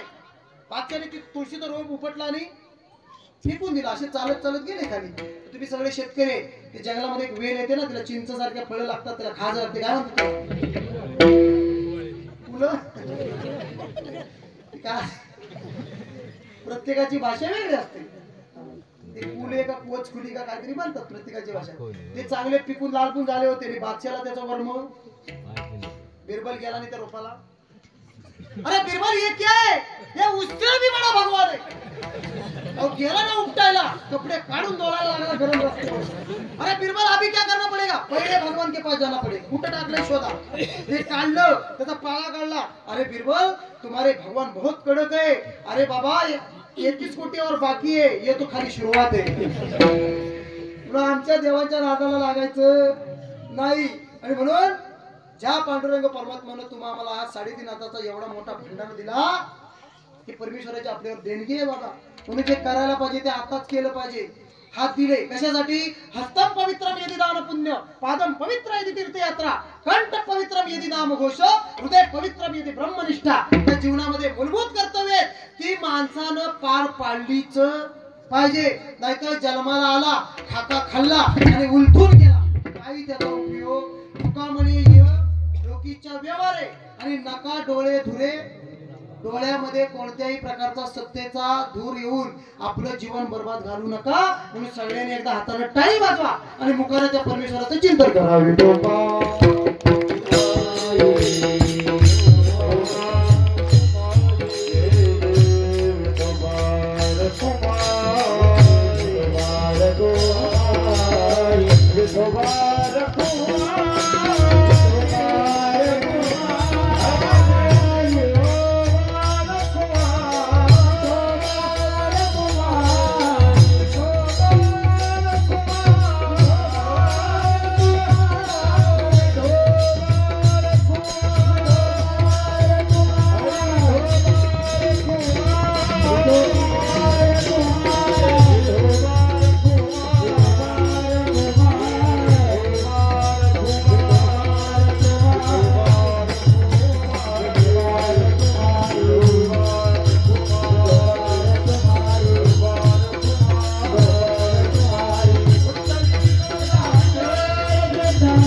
पालन करणे पाखंड खंडन हेचे आमा करणे काम बीज वाढवावे नाम. तीक्ष्ण उत्तरे हाती घेऊन बाण फिरे हेचे आमा करणे काम बीज वाढवावे नाम. नाही भिडभार तुका म्हणे साना थोर हेचे आमा करणे काम बीज वाढवावे नाम. विठ्ठल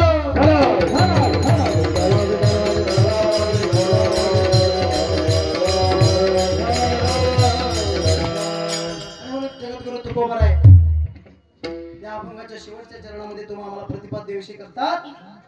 जीवनामध्ये जे जे कार्य आपल्या कर्मानं आपल्याला ते माणसानं केलं, कारण कर्माचे भोग बाबा कुणालाही चुकलेले नाही. धर्म महत्वाचा आहे. जसा आपल्या कोकणावर यांचे उपकार आहेत असे परशुराम बघ ना, परशुरामांचे प्रभू परशुरामांचे किती उपकार आपल्यावर आहेत महाराज, बरोबर की नाही? आपली कोकण भूमी ही परशुरामांच्या पदस्पर्शाने पावन झालेली आहे. म्हणून बघा, ऐका कोकणाला काय महत्व आहे. ऐका, कोकणाच्या पूर्वेकडचा सह्याद्री कोकणातल्या माणसाच्या यशाच्या जीवनगाथा किती आहेत त्या मोठ्या सांगतात, आणि पश्चिमेकडचा सागर आमच्या कोकणातल्या माणसांचं चरित्र किती खोल आहे याचं वर्णन करत असतं. म्हणून बघा, बाकी घाटावर सगळीकडे आत्महत्या करतात, पण कोकणातला शेतकरी कधी आत्महत्या करत. त्याचं कारण आहे आपल्या डोक्यावर हात प्रभू परशुरामांचा आहे. हा, किती धर्माचं पालन परशुरामांनी केलं बघा ना. हा, परशुरामांची आई रेणुका माता, बरोबर ना. पतिव्रता होत्या, साध्या पतिव्रता नव्हत्या. रोज आपल्या नवऱ्याला पाणी आंघोळ आपल्या देवाची पूजा करण्यासाठी पाणी आणायच्या. कशातनं?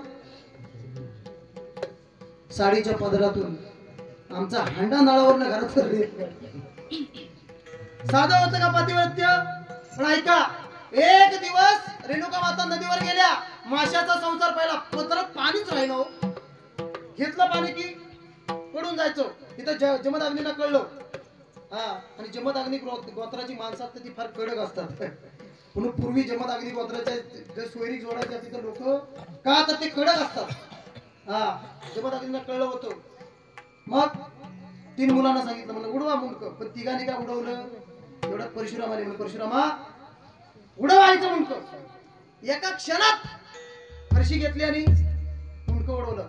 बाबा प्रसन्न झाले. म्हणजे ते माग तुला काय मागायचंय? म्हणले माझे 3 भाऊ आणि माझी आई जिवंत करा.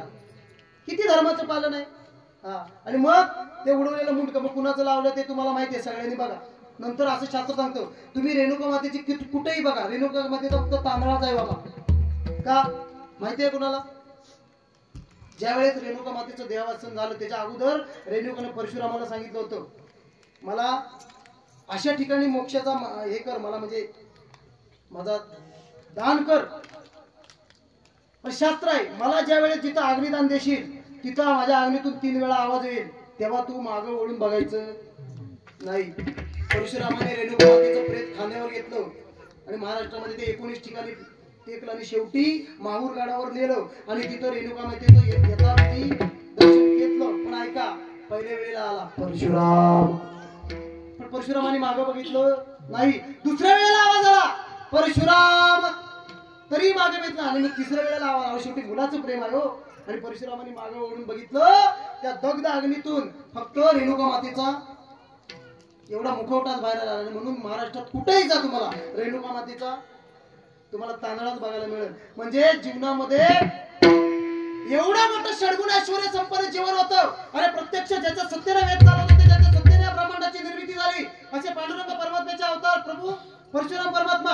पण आपल्या धर्माचं पालन करायला त्यांनी मागं पुढे पाहिलं नाही. आणि म्हणून तुकोबारा म्हणतात, नाही भीड फार तुका म्हणे साना तोर. धर्माचं पालन करत असताना तो कुठल्या कुळात, तो कुठल्या जातीत, कुठल्या धर्मात जन्माला आला याच्याशी त्याला घेणं देणं नाही. पण धर्माचं पालन करत असताना जीवनामध्ये माणसानं योग्य संगतीनं जाऊन मिळालेला मानव जन्म आपल्या सत्कर्मी लावणं हे जीवनातलं सगळ्यात मोठं धर्माचं कर्तव्य. म्हणून जीवनामध्ये शेवटचा पर्याय सांगतो तुम्हाला, माणसाची संगत चांगली, संगत चांगली पाहिजे. संगत चुकली ना, संगत चुकली की त्याचं वाटोळ व्हायला जास्त वेळ लागत.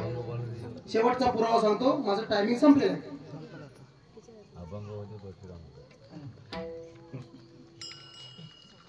ऐका, एवढं सांगितलं परशुरामाचा अभंग होते. ते उद्याचे महाराज घेणार. कुठं होतं मी? संगत. जीवनामध्ये संगतीला महत्व आहे. संगत चुकली, किती मोठं षडगुण ऐश्वर्य संपन्न जीवन असू दे, वाटोळ व्हायला जास्त वेळ लागत नाही. संगत चांगली पाहिजे. मग संगत करायची आहे तर संगत संतन की करले. संगत चुकली ना, ऐका 2 मिनिटात महाभारत सांगतो. महाभारतामध्ये असे वीर होते, तिकडे कौरव किती होते? 100 आणि पांडव किती होते? 5. हा, मग जिंकाय कोण पाहिजे होते? जास्त का कमी? जिंकायला पाहिजे होते कौरव. पण त्यातला एकही चटणीला शिल्लक राहिला. कुठं बघितलं काय दुर्योधन का ढाबा? बघितलाय? आबाचा ढाबा आहे पण दुर्योधन ढाबा. चुकीची संगत केली. तुम्ही जर महाभारत वाचलं, आमचे पांडुरंग दादा बसलेले आहेत, दत्ताराम महाराज बसलेले आहेत, तुम्ही महाभारत वाचून बघा. कौरव पक्षामध्ये सगळे नीतीने लढणार होते. एक दुर्योधन सोडला ना, सगळे कृपाचार्य, द्रोणाचार्य, भीष्माचार्य, अश्वत्थामा, कर्ण ही काय साधी मंडळी होती? पण ऐका, ज्याचं खावं मीठ त्याच्याशिवाय गावं नीट. खाल्लं होतं दुर्योधनाचं, त्याच्यामुळे दुर्योधन सांगेल तसं डोळ्यावर पट्टी ठेवून ऐकत होते. त्याच्यामध्ये एक तादात्म्य होतं, त्याचं नाव होतं पितामह भीष्म. भीष्म म्हणजे साधी व्यक्ती नव्हती महाराज. ऐका, पितामह भीष्मांचा अधिकार 2 मिनिटात सांगतो ऐका. पितामह भीष्माचार्यांचे वडील राजा शंतनू, वय वर्ष होता 80. 80व्या वर्षी राजा शंतनूला लग्न करण्याची इच्छा झाली. भीष्माला म्हणला, भीष्मा काल वनामध्ये गेलो, एक कोळ्याची मुलगी पाहिली, मला आवडली, मला लग्न करायचंय. कितव्या वर्षी? 80व्या वर्षी. भीष्म म्हणाला, बाबा घाबरू नका, उद्या जातो मी तुमच्या लग्नाची मागणी करतो. आता तो तेव्हाचा भीष्म होता. आता जर कलियुगातला जर सागर दादा भीष्म असता आणि त्या 80 वर्षाच्या म्हाताऱ्याने जर आपल्याकडे लग्नाला पोरगी मागितलं तर आपण त्याला रेल्वे गाडी नाही ढकलू का त्याचं लग्न लावू?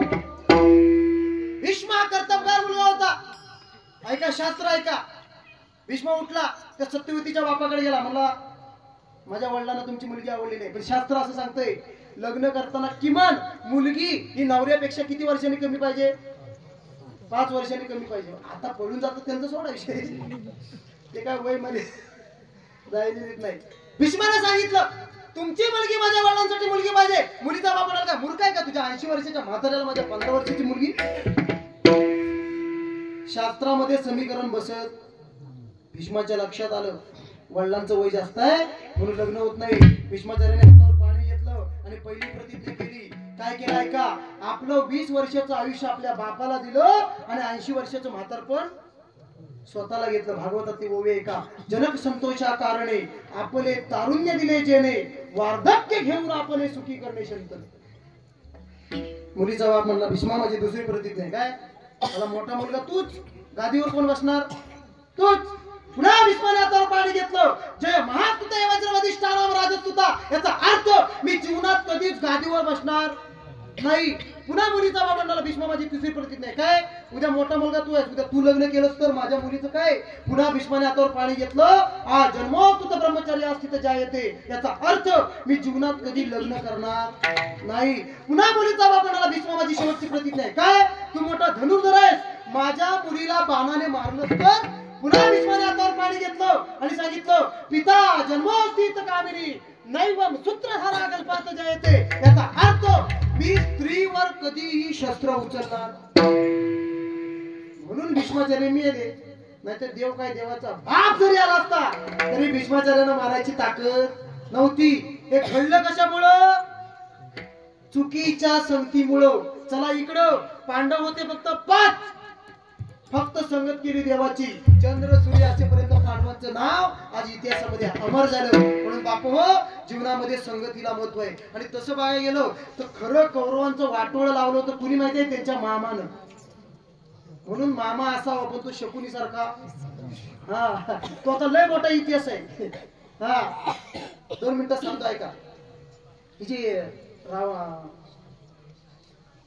धृतराष्ट्राची पत्नी होती ना, तिचं नाव काय होतं? गांधारी.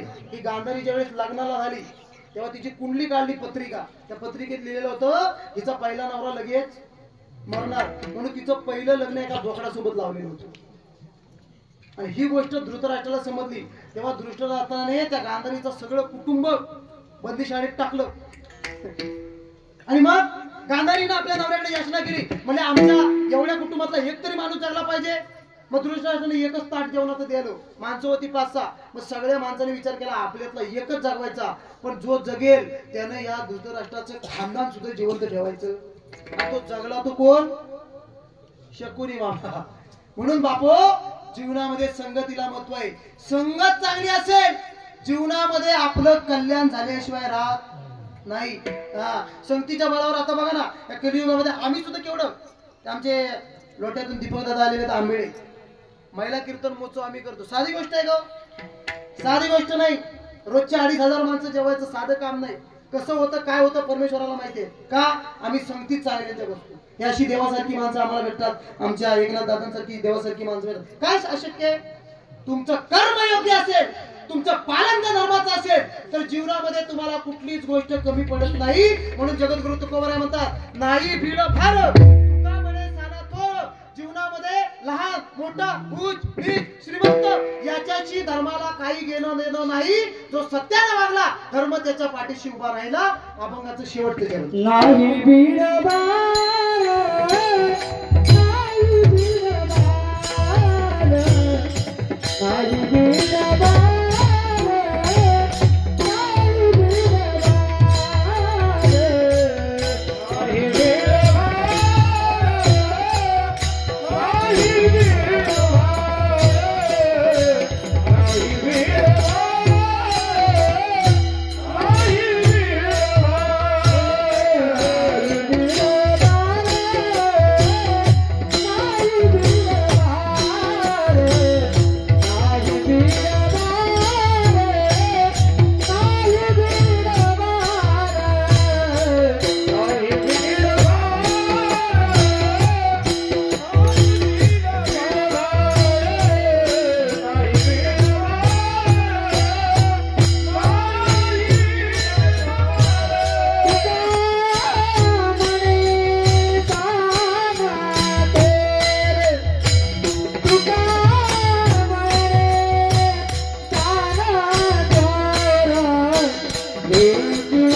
नाही भिडवार तुका म्हणे साना तोर हेची आम्हा करणे काम बीज वाढवावे नाम.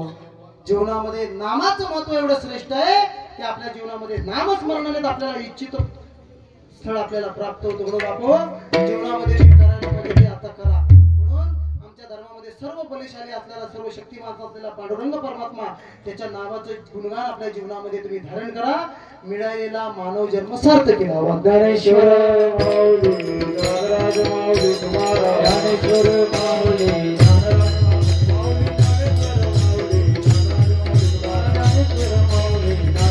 हरे हरे तुकाराम तुकाराम तुकाराम तुकाराम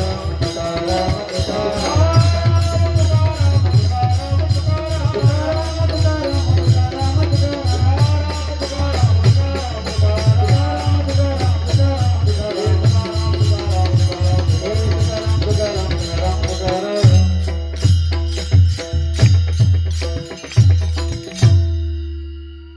यथामती यथावकाश झालेली सेवा कडक करावं. उपस्थित सर्व अधिकार श्रेष्ठ संपन्न श्रोतावर्ग आहे, माता भगिनी आहेत, तुम्हा सर्वांच्या चरणावर झालेली सेवा समर्पित करतो. पवित्र अशा भारत देशामध्ये आपला जन्म झाला, ज्या देशाला छत्रपतींचा इतिहास आहे, कालिदासाचा इतिहास आहे, भोजराजाचा इतिहास आहे, बरोबर की नाही. आपण साध्या कुळामधली माणसं नाही महाराज. चतुरातो शिरोमणी ज्या परमेश्वराचं गुणवान केलं जातं चतुर आहे. जीवनामध्ये चतुरपणाला खूप महत्व आहे बाबा, बरोबर की नाही. कालिदासासारखं चतुर बोलत नव्हता. 2 मिनिटात सांगतो, ऐका, इकडे लक्ष द्या. माणसानं देवाचं गुणगान करत असताना बळाचं प्रतिपादन महत्वाचं आहे. माणसाच्या अंगामध्ये बळ असलं पाहिजे. उपास तापास ध्यान धारणा हे सगळं बरोबर आहे, पण अंगामध्ये ताकद असेल तरच परमार्थ होईल महाराज, बरोबर की नाही. म्हणून देवाला युक्तीनं आपलंसं केलं पाहिजे. हा, युक्तीच्या बाबतीत बोललं तर कालिदासासारखा महाराज, कालिदास म्हणजे केवढं त्याचं वाङ्मय मोठं आहे. कालिदासाचा प्रभाव त्या नगरातल्या छोट्या छोट्या मुलींवर पण असा झाला होता की त्या मुली सुद्धा काव्यातनं उत्तर द्यायच्या. एवढा कालिदासाचा जबरदस्त चातुर्यपणा होता. 2-3 पंडित असे चालले होते. त्या मुलीला विचारलं, म्हणजे कुठल्या देवाची पूजा करते. तिने सांगितलं, विहंगो वानयस्य त्रिकचायत्र भूषणम सालपा वाम वामेच ते देवा शरण मम. म्हणजे भगवान विष्णू, भगवान ब्रह्मदेव आणि भगवान शंकर या तिघांची उपासना जीवनामध्ये केल्यानंतर जीवनातील खऱ्या मोक्षाचा पार्थ आपल्याला प्राप्त होतो. आणि अशा जबरदस्त कर्तृत्ववान महाराष्ट्रामध्ये आपला जन्म झालेला आहे. आणि असं हे धर्माचं काम या ठिकाणी सत्यनारायणाची पूजा आणि त्या प्रीत्यर्थी सेवा आमचे परमस्नेही परम आदरणीय एकनाथ दादा यांनी अतिशय सुंदर असं नियोजन या ठिकाणी केलेलं आहे. आणि त्यांना सहकार्य आमचे दिलीप दादा आहेत, दीपक दादा आहेत आणि सर्व या गावातील ग्रामस्थ मंडळी सर्वांनी या धर्माच्या कामामध्ये सढळ असते मदत केलेली आहे. सर्वांच्या चरणावर झालेली सेवा समर्पित करतो. सेवा करत असताना एखादा अक्षर माझ्या मुखातून गेला असेल तो माझ्या बुद्धीचा दोष आहे. जे तुम्हाला योग्य वाटलं तो माझ्या सद्गुरूंचा कृपाशीर्वाद आहे. तुम्ही सर्वांनी गोड मानून घ्या. बोलिलेले पुरे वेळी वाकुडे उत्तरे करा क्षमा अपराध महाराज तुम्ही सिद्ध. या ठिकाणी या कीर्तन रूपी सेवेकरता माझ्या गुरुस्थानी असणारे आमचे पवार बाबा, दत्ताराम आयरे महाराज, पांडुरंग येसरे दादा, ही दिग्गज मंडळी आहे महाराज, बरोबर की नाही. यांच्या समोर कीर्तन करायचं म्हणजे साधं काम नाही, पण ज्ञानोबरांची ओवी आहे. एरवी मी मूर्खू जरी जाहलो अविवेकू परी संत कृपादीपको सोजोड असे. तुम्हा सगळ्यांच्या अनुषंगाने इथं बोलण्याचा प्रयत्न केलेला आहे. तुमच्या पायाच्या प्रसादे काय बोललेले निरुत्तर. हा, आणि म्हणून पुन्हा झालेली सेवा तुम्हा सर्वांच्या चरणावर समर्पित करतो. जाता जाता परमेश्वराकडे एकच मागणं मागतो की या मंडळाचं हे जे कार्य आहे, श्री सिद्धिविनायक मित्र मंडळाचं हे कार्य आहे, ते असंच चंद्र सूर्य असेपर्यंत फुलो पदो आणि निहाळो आणि त्यांना सर्वांना सुखाचा वाटा या सेवेतून प्राप्त होऊ दे अशी परमेश्वराची प्रार्थना करतो.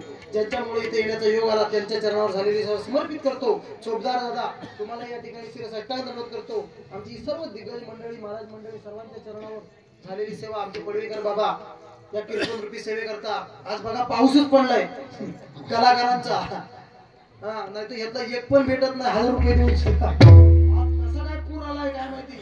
आमचे मेने बाबा, रितेश महाराज, योगेश दादा, आदित्य दादा, ओंकार दादा, सागर दादा, सचिन दादा आणि आमचे पडवेकर दादा, ही सगळी दिग्गज मंडळी एकाच मंचावर साधं काम आहे की. आणि म्हणून तुम्हाला सर्वांच्या जनावर झालेली सेवा समर्पित करतो. छोटीशी चाल म्हणा. नाही भीड भार, नाही भीड भार, नाही भीड भार, नाही भीड भार, नाही भीड भार, नाही भीड भार,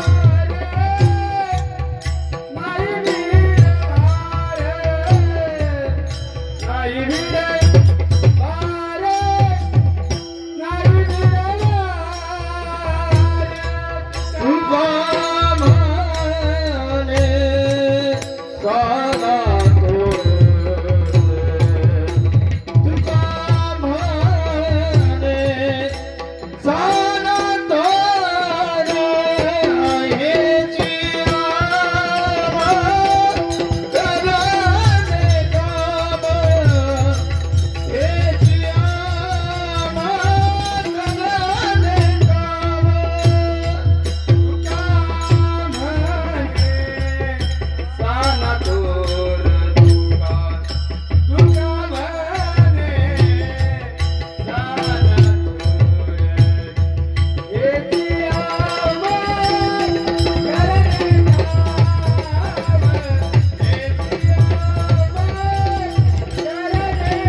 मूर्ती सेवेकरता माझ्यासोबत मृदुंगाचार्य आमचे आदित्य महाराज मेस्त्री आणि इकडे आदित्य महाराज पडवे असे दोन रत्न आपल्या या महाराष्ट्रातली. तुम्हाला सुद्धा या ठिकाणी शिरसाष्टांग दंडवत. साऊंडवाले दादा तुम्हाला सुद्धा या ठिकाणी खूप खूप शुभेच्छा. अतिशय सुंदर साऊंड तुम्ही लावला त्याबद्दल तुमच्याही चरणावर सेवा समर्पित. पुनश्च सर्वांना उदंड आयुष्य लागो अशी भगवंताच्या चरणावर प्रार्थना करतो. निधन थांबतो. विठ्ठल जय जय.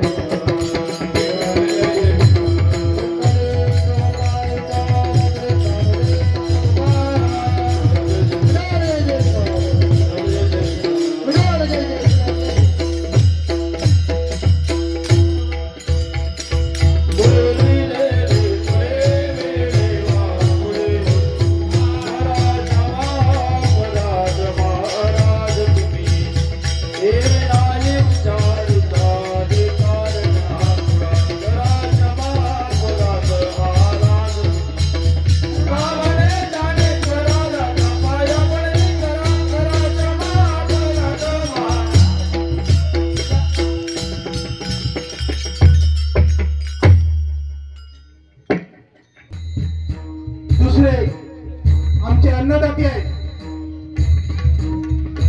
एक उद्योजक